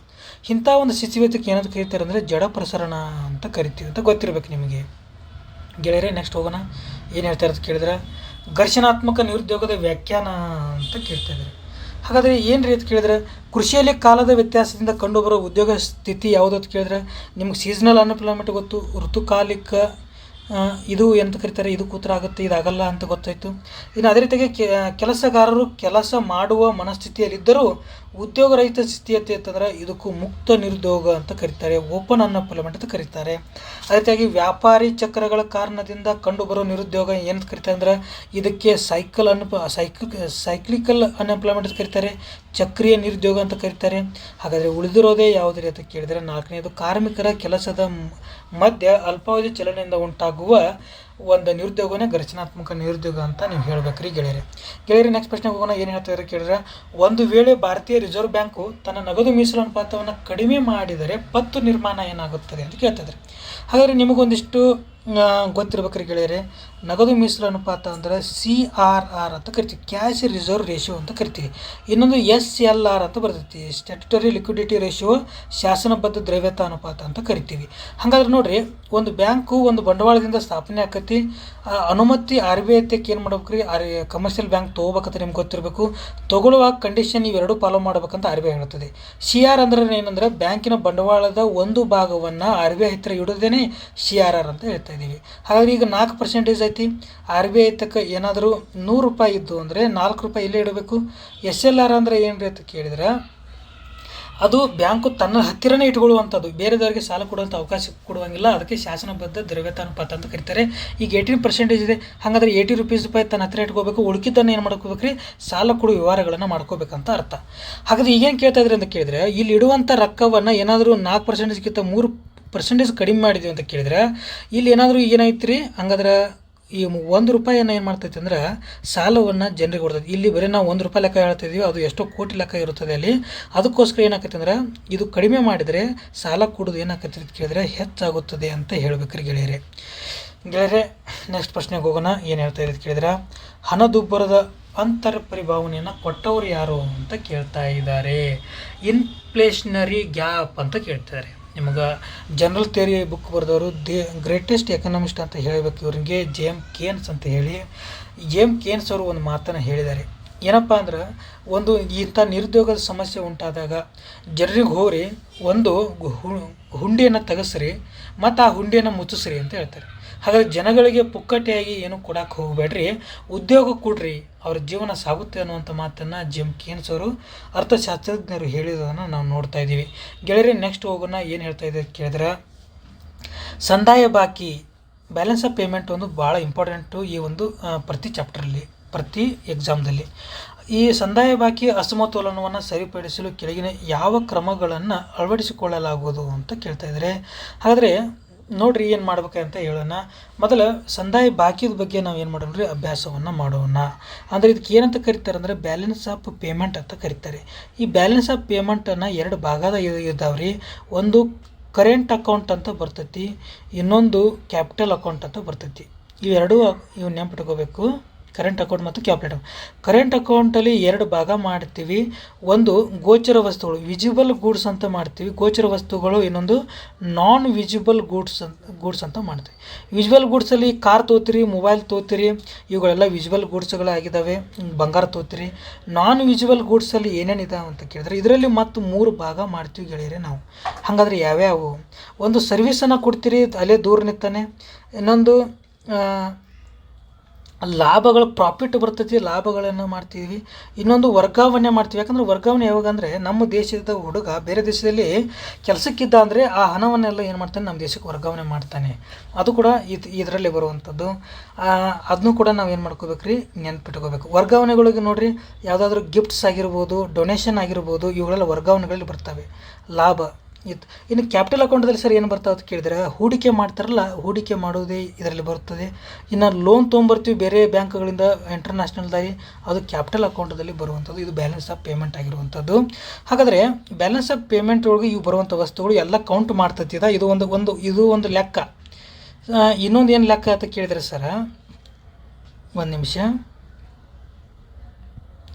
ಇನ್ನೊಂದು ಲೆಕ್ಕ ಏನು ರೀ ಅಂತ ಕೇಳಿದ್ರೆ, ಇದು ಬ್ಯಾಲೆನ್ಸ್ ಆಫ್ ಪೇಮೆಂಟ್ ಏನೇನೋ ಒಂದು ಅದೇ ಇದು ಈ ಎಲ್ಲ ವಸ್ತುಗಳು ಇದರಲ್ಲಿ ಬರ್ತವೆ. ಹಾಗಾದ್ರೆ ಇನ್ನೊಂದು ಏನು ಲಿಸ್ಟ್ ಇಟ್ಕೊಂಡಿರ್ತೈತೆ ಕೇಳಿದ್ರೆ, ನಮ್ಮ ದೇಶಗಳಿಂದ ಎಷ್ಟು ರಫ್ತಾಯಿತು ಅಂತ ಒಂದು ಲೆಕ್ಕ ಇಟ್ಕೊಂಡಿರ್ತೈತಿ ಒಂದು ಆರ್ಥಿಕ ವರ್ಷದಲ್ಲಿ, ಒಂದು ನಿರ್ದಿಷ್ಟವಾದ ವರ್ಷದಲ್ಲಿ. ಇನ್ನೊಂದು ಎಷ್ಟು ಆಮದಾಯಿತು ಅಂಥೇಳಿ ಒಂದು ಈ ಅಕೌಂಟನ್ನು ಮೇಂಟೈನನ್ನು ಮಾಡ್ತಾ ಇರ್ತೈತಿ, ಆಮದುಗಳ ಲಿಸ್ಟ್. ಒಂದು ವೇಳೆ ರಫ್ತು ಏನಾದರೂ ಕಡಿಮೆ ಆಯಿತು ಅಂತ ಕೇಳಿ ಆಮದುಗಳ ಪ್ರಮಾಣ ಜಾಸ್ತಿ ಆಯಿತು ಅಂದರೆ ಅದು ನಮ್ಮ ದೇಶಕ್ಕೆ ಲಾಸ್ ಆಗುತ್ತದೆ ರೀ. ರಫ್ತು ಪ್ರಮಾಣನೇ ಏನಾಗ್ಬೇಕು ರೀ, ಜಾಸ್ತಿ ಆಗ್ತಾ ಇರ್ಬೇಕು ಯಾವಾಗಲಿ. ಹಾಗಾದರೆ ರಫ್ತು ಕಡಿಮೆ ಆಗತ್ತೈತಂದರೆ ಅವಾಗ ಏನು ಮಾಡಬೇಕು, ನಮ್ಮ ದೇಶದ ಕರೆನ್ಸಿಯನ್ನು, ಹಣದ ಮೌಲ್ಯವನ್ನು ನಾವೇನಾದರೂ ಕಡಿಮೆ ಮಾಡಿದ್ರೆ ಬೇರೆ ದೇಶದವರು ಬೇರೆ ದೇಶಗಳಿಗೆ ಪರಿಚಯ ಮಾಡದೆ ನಮ್ಮ ದೇಶಗಳಿಂದ ಪರ್ಚೇಸ್ ಮಾಡ್ಕೋತಾರೆ, ನಮ್ಮ ರಫ್ತಿನ ಪ್ರಮಾಣ ಹೆಚ್ಚಾಗುತ್ತದೆ ಅಂತ ಹೇಳ್ತಾ ಇದ್ದೀವಿ. ಅದಕ್ಕೋಸ್ಕರ ಹಣದ ಅಪಮೌಲ್ಯವನ್ನು ನಾವು ಮಾಡ್ತಾ ಇದ್ದೀವಿ. ಒಟ್ಟು 3 ಬಾರಿ ಹಣದ ಅಪಮೌಲ್ಯವನ್ನು ಭಾರತ ಮಾಡಿದೆ. 1949, 1966, 1991ರಲ್ಲಿ ಒಟ್ಟು 3 ಬಾರಿ ಹಣದ ಅಪಮೌಲ್ಯವನ್ನು ಮಾಡಿರೋದನ್ನು ಗೆಳೆಯರೆ ನಾವು ನೋಡ್ತಾ ಇದ್ದೀವಿ. ಹಾಗಾದರೆ ಬನ್ನಿ ನೆಕ್ಸ್ಟ್ ಪ್ರಶ್ನೆ ಏನು ಹೇಳ್ತಾ ಇದೆ ಅಂತ ಕೇಳಿದರೆ, ನೆಕ್ಸ್ಟ್ ಪ್ರಶ್ನೆ 2022-23ರ ಕೇಂದ್ರ ಮುಂಗಡ ಪತ್ರದ ಗಾತ್ರವೇನು ಅಂತ ಕೇಳ್ತಾ ಇದ್ದಾರೆ. ಇದು ಆವಾಗಿನ ಪ್ರಶ್ನೆ ಆಗಿತ್ತು, ಆವಾಗಿಂದ ನಮಗೆ ಉತ್ತರ ಬೇಡ. ಇವಾಗ ನಿರ್ಮಲಾ ಸೀತಾರಾಮನ್ ಅವರು 7ನೇ ಬಜೆಟನ್ನು ಘೋಷಣೆ ಮಾಡಿದ್ದಾರೆ. ಹಾಗಾದರೆ 48 ಲಕ್ಷ ನೋಡಿ ಬರಿತೀನಿ ಅದನ್ನು, 48.21 ಲಕ್ಷ ಕೋಟಿ ಈ ವರ್ಷದ 2024-25ರ ಬಜೆಟ್ ಆಗಿರೋದನ್ನು ನಾವು ನೋಡ್ತಾ ಇದ್ದೀವಿ ಗೆಳೆಯರೆ. ಹಾಗಾದರೆ ಬಂದಿರೋ ದುಡ್ಡು ಎಲ್ಲಿ ಹೋಗುತ್ತದೆ ಎಲ್ಲಿ ಬರುತ್ತದೆ ಕೂಡ ನೆನಪಿಟ್ಕೋಬೇಕು. ಅದೇ ರೀತಿಯಾಗಿ ಇದು ಬಂಡವಾಳ ವೆಚ್ಚ ಎಷ್ಟು, ವಿತ್ತೀಯ ಕೊರತೆ ಎಷ್ಟು, ಬಜೆಟ್ ಅಂತೂ ನೀವು ಏನು ಮಾಡಬೇಕು, KS ಎಕ್ಸಾಮ್ಗೆ ಮೋಸ್ಟ್ ಇಂಪಾರ್ಟೆಂಟು. ವಿತ್ತೀಯ ಕೊರತೆ 4.9 ಅಂತ ಹೇಳಿದ್ದಾರೆ ನಿರ್ಮಲಾ ಸೀತಾರಾಮನ್ ಅವರು. ಅದೇ ರೀತಿಗೆ ಒಟ್ಟು ಇನ್ಕಮ್ ಟ್ಯಾಕ್ಸ್ ಆದಾಯ ರೇಟ್ ಹೇಳಿದರೆ 25.84 ಲಕ್ಷ ಕೋಟಿ ಅಂತ ಹೇಳಿದ್ದಾರೆ. ಕ್ಯಾಪಿಟಲ್ ಎಕ್ಸ್ಪೆಂಡಿಚರ್ ಕೂಡ ಹೇಳಿದ್ದಾರೆ 11.11 ಲಕ್ಷ ಕೋಟಿ ಅಂತೇಳಿ. ಇವುಗಳನ್ನು ಯಾಕೆ ನೆನಪಿಟ್ಕೋಬೇಕ್ರಿ ಸರ್ ಅಂತ ಕೇಳಿದರೆ, ಇವುಗಳು ಯಾವುದಾದ್ರೂ ಒಂದು ಬರೋ ಪ್ರಶ್ನೆ ಅಥವಾ ಸ್ಟೇಟ್ಮೆಂಟಲ್ಲಿ ಬರೋದ್ರಿಂದನೇ ನಾನು ನಿಮ್ಗೆ ಹೇಳ್ತಾ ಇದ್ದೀನಿ. ಇನ್ನೂ ಏನು ಕೇಳ್ಬೋದು ರೀ ಸರ್ ಅಂತ ಕೇಳಿದರೆ, ಯಾವ ಒಂದು ವಲಯಕ್ಕೆ ಯಾವ್ದು ಹೆಚ್ಚು ಖರ್ಚು ಮಾಡಿದ್ವಿ, ರಕ್ಷಣೆಗೆ ಎಷ್ಟು ಮಾಡಿದ್ದೀವಿ, 6 ಲಕ್ಷ ಕೋಟಿ ಅಂತ ಹೇಳಬೇಕು. ಅದೇ ರೀತಿಯಾಗಿ ಈ ರಸ್ತೆ ಅಭಿವೃದ್ಧಿಗೆ ಎಷ್ಟು ಮಾಡಿದ್ದೀವಿ, 2.84 ಲಕ್ಷ ಕೋಟಿ ಅಂತ ಹೇಳ್ತಾ ಇದ್ವಿ. ಗ್ರಾಮೀಣ ಅಭಿವೃದ್ಧಿಗೆ ಎಷ್ಟು ಮಾಡಿದ್ವಿ ಅಂತ ಕೇಳಿದ್ರೆ 2.66 ಅಂತ ಲಕ್ಷ ಕೋಟಿ ಹೇಳ್ತಾ ಇದ್ದೀವಿ. ಇನ್ನು ಅದೇ ರೀತಿಯಾಗಿ ಆರೋಗ್ಯಕ್ಕೆ ಎಷ್ಟು ಮಾಡಿದ್ವಿ, ಶಿಕ್ಷಣಕ್ಕೆ ಎಷ್ಟು ಮಾಡಿದ್ವಿ, ಶಿಕ್ಷಣಕ್ಕೆ 1.26 ಲಕ್ಷ ಕೋಟಿ ಅಂತ ಹೇಳ್ತಾ ಇದ್ದೀವಿ. ಆರೋಗ್ಯಕ್ಕೆ 89,000 ಕೋಟಿ ಅಂತ ಹೇಳ್ತಾ ಇದ್ದೀವಿ. ಇಂಧನಕ್ಕೆ 68,000 ಕೋಟಿ. ಈ ರೀತಿ ನೀವು ಎಲ್ಲನೂ ನೆನಪಿಟ್ಕೊಳ್ಳಬೇಕು. ಹಾಗಾದರೆ ಎಲ್ಲಿದೆ ಜಾಸ್ತಿ ಆದಾಯದ ಬರ್ತಾ ಇದೆ, ಏನು ಈ GST ಇಂದ ಬರ್ತಾ ಇದೆಯಾ, ಇನ್ಕಮ್ ಟ್ಯಾಕ್ಸಿಂದ ಬರ್ತಾ ಇದೆಯಾ, ಕಾರ್ಪೊರೇಷನ್ದು ಬರ್ತಾ ಇದೆಯಾ, ಇದು ಕೂಡ ಇಂಪಾರ್ಟೆಂಟ್. ಆದಾಯ ಎಲ್ಲಿಂದ ಬರುತ್ತೆ ಅಂತೇಳಿ ಎಕ್ಸಾಮ್ದಾಗ ಕೇಳ್ತಾರೆ ಕೇಳಿರಿ. ಹಾಗಾದರೆ ನಾವು ಹೆಚ್ಚು ನಿಮ್ಗೆ ಗೊತ್ತಿರಲಿ, ಸಾಲವನ್ನು ಹೆಚ್ಚು ತೊಗೋತೀವಿ ಅಂತ ಗೊತ್ತು, ಅಲ್ಲಿದೆ ಹೆಚ್ಚು ಆದಾಯ ಬರ್ತದೆ. ಇಂಥ ಸಾಲವನ್ನು ತೊಗೊಂಡು ಇವರೆಲ್ಲ ರಿಕವರಿ ಮಾಡ್ತಾರೆ. ಹಾಗಾದರೆ ಸಾಲವನ್ನು ಬಿಟ್ಟು ನಾವು ಹೇಳಬೇಕಾಗಿದೆ. ಹಾಗಾದರೆ ಈ ಸಲ ಸಾಲಕ್ಕೆ ಕೊಡುಗೆ ಎಷ್ಟು ಅಂತ ಕೇಳಿದರೆ, ಸಾಲದ ಕೊಡುಗೆ 27ರಷ್ಟು ನಾವು ಏನು ಮಾಡ್ತೀವಿ, ಸಾಲವನ್ನು ತೊಗೊಳ್ತಿದ್ದೀವಿ ನಾವು ಖರ್ಚು ಮಾಡೋದ್ರೊಳಗೆ. ಹಾಗಾದರೆ ಅವನನ್ನು ಬಿಟ್ಟು ಕೇಳ್ತಾರೆ, ಅವ್ನು ನೆನಪಿಟ್ಕೋಬೇಕು. ಏನಪ್ಪ ಅಂದ್ರೆ ಈ ಇನ್ಕಮ್ ಟ್ಯಾಕ್ಸ್ ಇದೆಯಲ್ಲ, ಇನ್ಕಮ್ ಟ್ಯಾಕ್ಸಿಂದ 19% ಬರ್ತಾ ಇದೆ. ಡೈರೆಕ್ಟ್ ಪ್ರಶ್ನೆಯನ್ನು ಕೇಳ್ಬೋದು. ಹಾಗೆ GST ಇಂದ ಎಷ್ಟು ಬರ್ತಾ ಇದೆ ಅಂತ ಅವರೇ ಹೇಳ್ತಾ ಇದ್ದಾರೆ, 18% ಬರುತ್ತೆ ಅಂತ ಹೇಳ್ತಾ ಇದ್ದಾರೆ.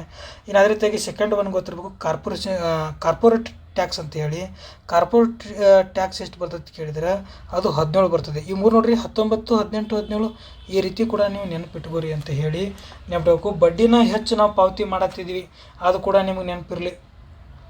ಬಡ್ಡಿ ಬಿಟ್ಟರೆ ಏನು ಮಾಡ್ತೀವಿ ಅಂತ ಕೇಳಿದರೆ 21% ರಾಜ್ಯಗಳ ತೆರಿಗೆ ಪಾಲು ಕೊಡ್ತೀವಿ, 19% ಬಡ್ಡಿ ಈ ಸಲ ಬಡ್ಡಿ ಹೆಚ್ಚು ಪಾವತಿ ಮಾಡತ್ತಿಲ್ಲ. ಏನು ಮಾಡ್ತಾಯಿದ್ವಿ, ರಾಜ್ಯಗಳ ಪಾಲಿಗೆ 21% ಕೊಡತ್ತಿದ್ದೀವಿ, ಬಡ್ಡಿ ಪಾವತಿ 19% ಕೊಡತ್ತೀವಿ. ಅದೇ ರೀತಿಯಾಗಿ ಈ ಸೆಂಟ್ರಲ್ ಸೆಕ್ಟರ್ ಸ್ಕೀಮ್ಗಳಿಗೆ ಕೂಡ ನಾವು ಜಾಸ್ತಿಯನ್ನು 16% ಕೊಡೋದನ್ನು ನೋಡ್ತಾ ಇದ್ದೀವಿ. ನೀವು ಬಜೆಟ್ ಈ ವರ್ಷನ ಚೆನ್ನಾಗಿ ಅರ್ಥ ಮಾಡ್ಕೋರಿ ಅಂಥೇಳಿ ತಮ್ಮಲ್ಲಿ ವಿನಂತಿ ಮಾಡ್ತಾ ನೆಕ್ಸ್ಟ್ ಪ್ರಶ್ನೆಗೆ ಹೋಗೋಣ ಗೆಳೆಯರೆ. ಏನು ಹೇಳ್ತಾ ಇದೆ, ಸೆಲ್ಫ್ ಹೆಲ್ಪ್ ಗ್ರೂಪ್ಸ್ಗಳ ಬಗ್ಗೆ ಮಾತನಾಡ್ತಿರೋದು. ಸ್ವಸಹಾಯ ಗುಂಪುಗಳ ಬಗ್ಗೆ ಈ ಕೆಳಗಿನಗಳಲ್ಲಿ ಯಾವುದೂ ನಿಜವಲ್ಲ ಅಂತ ಹೇಳ್ತಾ ಇದ್ರು. ಹಾಗಾದರೆ ಅವುಗಳನ್ನು 1982ರಲ್ಲಿ ಪರಿಚಯಿಸಲಾಯಿತು ಅಂತ ಹೇಳ್ತಿದ್ದಾರೆ. ಇದು 1982ರಲ್ಲ, 1984 ಅಂತ ಅವರದು ಗ್ರಾಮೀಣ ಜನರ ಸಣ್ಣ ಸಂಘ ಅಂತ ಹೇಳ್ತಿದ್ದಾರೆ. ಅದು ನಿಜ ಇದೆಯಲ್ಲ, ಅವರು ಗ್ರಾಮೀಣ ಬಡವರಿಗೆ ಕ್ರೆಡಿಟ್ ವ್ಯವಸ್ಥೆಯ ಪ್ರಯೋಜನಗಳನ್ನು ಪಡೆಯಲು ಸಹಾಯ ಮಾಡುತ್ತಾರೆ. ಹೌದು, ನಿಜ ಇದೆ. ಮೇಲಿನ ಎಲ್ಲವೂ ತಪ್ಪು, ಹಾಗೇನಿಲ್ಲಲ್ಲ. ಹಾಗಾದ್ರೆ ತಪ್ಪಿರೋದು ಯಾವುದೇ ಅಂತ ಕೇಳಿದ್ರೆ ಒಂದೇದು ಏನಾಗಿದೆ ರೀ, ತಪ್ಪಾಗಿರೋದನ್ನು ನೋಡ್ತಾ ಇದ್ದೀವಿ ಗೆಳೆಯರೆ. ನೆಕ್ಸ್ಟ್ ಕ್ವಶನ್ಸ್ಗೆ ಹೋಗೋಣ. ಏನು ಹೇಳ್ತಾ ಇದ್ದಾರೆ ಕೇಳಿದ್ರೆ, 1986ರಲ್ಲಿ ರಾಜೀವ್ ಗಾಂಧಿ ಅವರು ಪ್ರಜಾಪ್ರಭುತ್ವ ಮತ್ತು ಅಭಿವೃದ್ಧಿಗಾಗಿ ಪಂಚಾಯತ್ ರಾಜ್ ಸಂಸ್ಥೆಯ ಪುನರುಜ್ಜೀವನವನ್ನು ನೇಮಿಸಿದ ಒಂದು ಕಮಿಟಿ ಯಾವುದ್ರಿ ಅಂತ ಕೇಳಿದರೆ 86ರಲ್ಲಿ ಬಂದಿರೋದು LM ಸಿಂಘ್ವಿ ಕಮಿಟಿ ಅಂತ ಹೇಳ್ಬೇಕು. ಅಶೋಕ್ ಮೆಹ್ತಾ ಕಮಿಟಿ ನಿಮ್ಗೆ ಗೊತ್ತಿದೆ ಗೆಳೆಯರೆ, 1977 2 ಹಂತ ಹೇಳ್ತದೆ. ಬಲವಂತರಾಯಿ 57 3 ಹಂತ ಹೇಳುತ್ತೇವೆ. GVK ರಾವ್ ನಿಮಗೆ ಕೂಡ ನೆನಪಿರಬೇಕು, 1985. ಸರಿ, ಇವಿಷ್ಟನ್ರಿ ಅಂತ ಕೇಳಿದರೆ ಇಲ್ಲ. ಗಾಡ್ಗಿಲ್ ಕಮಿಟಿ ಪಂಚಾಯತ್ ಬಗ್ಗೆನೇ ಇದೆ, 1988ರಲ್ಲಿ ಗಾಡ್ಗಿಲ್ ಕಮಿಟಿ ಬರುತ್ತೆ. PK ತುಂಗನ್ ಕಮಿಟಿ ಕೂಡ ಇದೆ, ಹೌದಾ. ಈ PK ತುಂಗನ್ ಕಮಿಟಿ ಬಂದಿರೋದು 1989 ಅಂತ ಹೇಳಬೇಕು. ಇದು ಕೂಡ PK ತುಂಗನ್ ಕಮಿಟಿ ಕೂಡ ಪಂಚಾಯತಿಗೆ ಸಂಬಂಧಪಟ್ಟಿರೋದು ಗೆಳೆಯರೆ. ನೆಕ್ಸ್ಟ್ ಪ್ರಶ್ನೆಗೆ ಹೋಗೋಣ. ಏನು ಹೇಳ್ತಾ ಇದೆ ಅಂತ ಕೇಳಿದ್ರೆ, ಕೆಳಗಿನಲ್ಲಿ ಯಾವುದು ಕರ್ನಾಟಕದ ಪಂಚಾಯತ್ಗಳಿಗೆ ನಿಧಿಯ ಮೂಲವಲ್ಲ ಅಂತ ಕೇಳ್ತಾರೆ. ಹಾಗಾದರೆ ನಿಧಿಯ ಮೂಲವಲ್ಲ, ಅದು ಸರ್ಕಾರದಿಂದ ತೆರಿಗೆ ನಿಯೋಜನೆ ಮತ್ತು ತೆರಿಗೆ ಹಂಚಿಕೆ ಹೌದು ನಿಧಿಯ ಮೂಲವಾಗಿದೆ. ಸರ್ಕಾರದಿಂದ ಗ್ರ್ಯಾಂಟ್ ತಗೋತೈತಿ, ಹೌದು ನಿಜ ಆಗಿದೆ. ಸ್ವಂತ ತೆರಿಗೆ ಮತ್ತು ತೆರಿಗೆತರ ಆದಾಯ ಕೂಡ ಇದು ಹೇರುವಂಥದ್ದು. ಹಾಗಾದರೆ ಯಾವ ಒಂದು ಆರ್ಟಿಕಲ್ ಪ್ರಕಾರ ಇದು ತನ್ನ ಒಂದು ಟ್ಯಾಕ್ಸನ್ನು ಕಲೆಕ್ಟ್ ಮಾಡುತ್ತದೆ ಅಂತ ಕೇಳಿದರೆ 243H ಅಂತ ಹೇಳ್ಬೇಕು ಗೆಳೆಯರೆ. ನಾನು ನಿಮ್ಗೆ ಹೇಳಿದೆ ಒಂದು ಲಿಸ್ಟನ್ನೇ ನೀವು ನೆನ್ಪಿಟ್ಕೋಬೇಕು ರೀ. ಯಾಕಂದರೆ ಮೊನ್ನೆ ವಿಲೇಜ್ ಅಕೌಂಟೆಂಟ್ರಿಯಲ್ಲಿ ಇದನ್ನೆಲ್ಲ ಇದು ಪ್ರಶ್ನೆ ಕೇಳೋದನ್ನು ನೋಡ್ತಾ ಇದ್ದೀವಿ. ಬನ್ನಿ ಒಂದು ಸಲ ಅದನ್ನು ನೋಡ್ಕೊಂಡೇ ಬಂದುಬಿಡೋಣ. ಏನು ಹೇಳ್ತಾ ಇದೆ 243 ಇದು ಸಂವಿಧಾನದ ಅತಿ ದೊಡ್ಡ ಆರ್ಟಿಕಲ್ಲು. ಪಂಚಾಯತ್ ಬಗ್ಗೆ ಮಾತನಾಡುತ್ತದೆ, ಪಂಚಾಯತಿಗಳ ವ್ಯಾಖ್ಯಾನ ಮಾತನಾಡುತ್ತದೆ. 243A ಏನು ಮಾತನಾಡುತ್ತದೆ ಅಂತ ಕೇಳಿದರೆ ಗ್ರಾಮ ಸಭೆ ಬಗ್ಗೆ ಮಾತನಾಡುತ್ತದೆ ಗೆಳೆಯರೆ. B ಏನು ಪಂಚಾಯತಿಯ ಸಂವಿಧಾನ ಬಗ್ಗೆ ಮಾತನಾಡುತ್ತದೆ. ಹಾಗಾದರೆ C ಏನು ಅಂತ ಕೇಳಿದರೆ ಗ್ರಾಮ ಪಂಚಾಯತಿಯ ರಚನೆ ಬಗ್ಗೆ ಮಾತನಾಡುತ್ತದೆ. D ಏನು ಅಂತ ಕೇಳಿದರೆ ಗ್ರಾಮ ಪಂಚಾಯತಿ ಮೀಸಲಾತಿ ಬಗ್ಗೆ ಹೇಳುವಂಥದ್ದು. ಅದೇ ರೀತಿಯಾಗಿ E ಏನು ಅಂದರೆ ಪಂಚಾಯತಿ ಅಧಿಕಾರಾವಧಿ ಅಂತ ಹೇಳೋದು 5 ವರ್ಷ ಇರುತ್ತಲ್ಲ ಅದು. ಅದೇ ರೀತಿಯಾಗಿ F ಏನು ಅಂತ ಕೇಳಿದ್ರೆ ಈ ಪಂಚಾಯತಿ ಮೆಂಬರ್ಗಳ ಅನರ್ಹತೆ ಕುರಿತು ಮಾತನಾಡುವುದು. G ಏನು ರೀ ಅಂತ ಕೇಳಿದ್ರೆ ಇದರದ ಅನರ್ಹತೆ ಆದಮೇಲೆ ಅಧಿಕಾರ. H ತೆರಿಗೆಗಳು, I ಹಣಕಾಸು ಆಯೋಗ, J ಆಡಿಟ್ಟು, K ಚುನಾವಣೆ. ಈ ರೀತಿ ನಾವು ಲಿಸ್ಟ್ಗಳನ್ನು ನೋಡ್ತಾ ಇದ್ದೀವಿ. ಅದೇ ರೀತಿಯಾಗಿ ಇದಕ್ಕೆ ಉತ್ತರ ಯಾವುದು ಮೂಲವಲ್ಲ ಅಂತ ಕೇಳಿದರೆ ರಾಷ್ಟ್ರೀಕೃತ ಬ್ಯಾಂಕುಗಳ ಸಾಲನೇ ಏನಲ್ಲ ಇದಕ್ಕೆ ಪಂಚಾಯತಿ ನಿಧಿಯ ಮೂಲವಲ್ಲ ಅಂತ ನಾವು ಹೇಳಬೇಕ್ರಿ ಅಂತ ಕೇಳ್ತಾ ಬನ್ನಿ ನೆಕ್ಸ್ಟ್ ಪ್ರಶ್ನೆಗೆ ಹೋಗೋಣ. ನೆಕ್ಸ್ಟ್ ಪ್ರಶ್ನೆ ಏನು ಹೇಳ್ತಾ ಇದೆ ಅಂತ ಕೇಳಿದ್ರೆ ಗ್ರಾಮೀಣ ರಸ್ತೆಗಳ ಸುಧಾರಣೆ ಮತ್ತು ನಿರ್ವಹಣೆಗೆ ಸಂಬಂಧಿಸಿದಂತೆ ಈ ಕೆಳಗಂಡ ಯಾವ ಯೋಜನೆಗಳು ಕಾರ್ಯನಿರ್ವಹಿಸುತ್ತವೆ ಅಂತ ಕೇಳ್ತಾಯಿದ್ರಿ. ನಿಮ್ಗೆ ಗೊತ್ತಿರಲಿ ಗೆಳೆಯರೆ, ಏನಪ್ಪ ಅಂದ್ರೆ ಪ್ರಧಾನಮಂತ್ರಿ ಗ್ರಾಮ ಸಡಕ್ ಯೋಜನೆ ಯಾವಾಗ ಬಂದಿರೋದು 2000 ಡಿಸೆಂಬರ್ 25. ಹೌದಾ? ಯಾರು ಬರ್ತಡೇ ಅಂತ ನೀವೇ ಹೇಳಬೇಕೀಗ. ಅದು ಯಾವ ದಿನವನ್ನು ಆಚರಣೆ ಮಾಡ್ತಾರೆ ಕೂಡ ನೀವೇ ಹೇಳಬೇಕೀಗ. ಮುಖ್ಯಮಂತ್ರಿ ಗ್ರಾಮೀಣ ರಸ್ತೆ ಅಭಿವೃದ್ಧಿ ಯೋಜನೆ ಕೂಡ ಇದೆ. ನಮ್ಮ ಗ್ರಾಮ ನಮ್ಮ ರಸ್ತೆ ಯೋಜನೆ ಇದೆ. ಇದು 2009 ಬಂದಿರುವಂಥದ್ದು. ಹಾಗಾದರೆ ಏನಾಗುತ್ತೆ ಅಂತ ಕೇಳಿದ್ರೆ ಉತ್ತರ 1, 2, 3 ಸರಿಯಾಗುವಂಥದ್ದು. ನಮ್ಮ ಕೆರೆ ನಮ್ಮ ರಸ್ತೆ ಇದಕ್ಕೆ ಆಗದೇ ಇರುವಂಥದ್ದು. ಆಪ್ಷನ್ಸ್ 1, 2, 3 ಎಲ್ಲಿದೆ ಅಂತ ನೋಡ್ರಿ. ಆಪ್ಷನ್ 2 ಅಲ್ಲಿರೋದನ್ನು ನೋಡ್ತಾ ಇದ್ದೀವಿ ಗೆಳೆಯರೆ. 2 ಆಗುತ್ತೆ ಇದಕ್ಕೆ. ಬನ್ನಿ ನೆಕ್ಸ್ಟ್ ಪ್ರಶ್ನೆ ಏನು ಹೇಳ್ತಾ ಇದೆ ಕೇಳಿದ್ರೆ ನೆಕ್ಸ್ಟ್ ಪ್ರಶ್ನೆ ಏನು ಹೇಳ್ತಾ ಇದೆ ಅಂದರೆ ಪಟ್ಟಿ 1 ಪಟ್ಟಿ 2 ಸ್ಥಳೀಯ ಮಾರುತಗಳು ಮತ್ತು ಪ್ರದೇಶ ಅಂತ ಕೇಳ್ತಿದ್ರಿ. ಚುನುಕ್ ಎಲ್ಲಿದೆ ಅಂತ ಕೇಳಿದರೆ ನಿಮಗೆಲ್ಲರಿಗೂ ಗೊತ್ತು. ಚುನುಕ್ ಎಲ್ಲಿದೆ ಅಂತ ಕೇಳಿದರೆ ಇದು USA ಕಂಡುಬರುವಂಥ ಲೋಕಲ್ ವಿಂಡ್. ನಮ್ಮಲ್ಲಿ ಭಾರತದ ಯಾವುದು ಅಂತ ಕೇಳಿದರೆ ಲೂ ಅಂತ ನಿಮ್ಗೆ ಗೊತ್ತಿದೆಯಲ್ಲ, ಆ ರೀತಿ ಇದು ಚುನುಕ್ ಯಾವುದಪ್ಪ ಅಂದರೆ US ಇದು. ಇದಕ್ಕೆ ಇನ್ನೊಂದು ಹೆಸರು ಕೂಡ ಇದೆ ಗೆಳೆಯರೆ. ಆ ಹೆಸರು ಏನು ಅಂತ ಕೇಳಿದರೆ ಹಿಮಪಕ್ಷಕ ಅಂತ ಕೂಡ ಕರೀತಾರೆ. ಆದರೆ ಇದು ಶಿರಾಕು ಬರೋದು ಆಫ್ರಿಕಾ ದೇಶದಲ್ಲಿ. ಅದೇ ರೀತಿಯಾಗಿ ಬ್ರೇಕ್ ಫಿಲ್ಡರ್ ಬರೋದು ಆಸ್ಟ್ರೇಲಿಯಾದಲ್ಲಿ. ಮಿಸ್ಟ್ರಾಲ್ ಬರೋದು ಇದು ಫ್ರಾನ್ಸಲ್ಲಿ ಬರುತ್ತೆ. ಅದು ಫ್ರಾನ್ಸ್ ಕೊಟ್ಟಿಲ್ಲ, ಯುರೋಪ್ ಅಂತ ರೈಟ್ ಆಗುತ್ತೆ. ಇನ್ನೊಂದು ಗೊತ್ತಿರಬೇಕು ನಿಮಗೆ, ಅಂಟಾರ್ಟಿಕಾದಲ್ಲಿ ಇದು ಬ್ಲಿಜರ್ಡ್ ಅಂತ ಬರುತ್ತೆ. ಅಂಟಾರ್ಟಿಕಾ ಖಂಡದಲ್ಲಿ ಯಾವುದೇ ರೀತಿ ಕೇಳಿದ್ರೆ ಬ್ಲಿಜರ್ಡ್ ಅಂತ ಕಂಡು ಬರುತ್ತೆ. ಇದು ಕೂಡ ನೆನಪಿಟ್ಕೋಬೇಕು. ಇವುಗಳು A1 ಆಗುತ್ತೆ. A1 ಎಲ್ಲಿದೆ ಅಂತ ಕೇಳಿದ್ರೆ ಆಪ್ಷನ್ಸ್ 1 ಆನ್ಸರ್ ಯಾವುದೇ ರೀತಿ ಕೇಳಿದ್ರೆ 1 ಅಂತ ಹೇಳ್ತಿದ್ವಿ ಗೆಳೆಯರೆ. ನಾವು ಇಲ್ಲಿವರೆಗೆ ಈ ಕಮರ್ಷಿಯಲ್ ಟ್ಯಾಕ್ಸ್ ಇನ್ಸ್ಪೆಕ್ಟರ್ ಪ್ರಶ್ನೆ ಪತ್ರಿಕೆಯನ್ನು ಸಾಲ್ವ್ ಮಾಡಿದ್ದೀವಿ. ಮುಂದಿನ ಭಾಗದಲ್ಲಿ ಮುಂದಿನ ಪ್ರಶ್ನೆಗಳನ್ನ ಸಾಲ್ವ್ ಮಾಡ್ತೀನಿ. ವಾಚ್ ಮಾಡಿದ್ದಕ್ಕಾಗಿ ತಮ್ಮೆಲ್ಲರಿಗೂ ಧನ್ಯವಾದಗಳು. Thank you.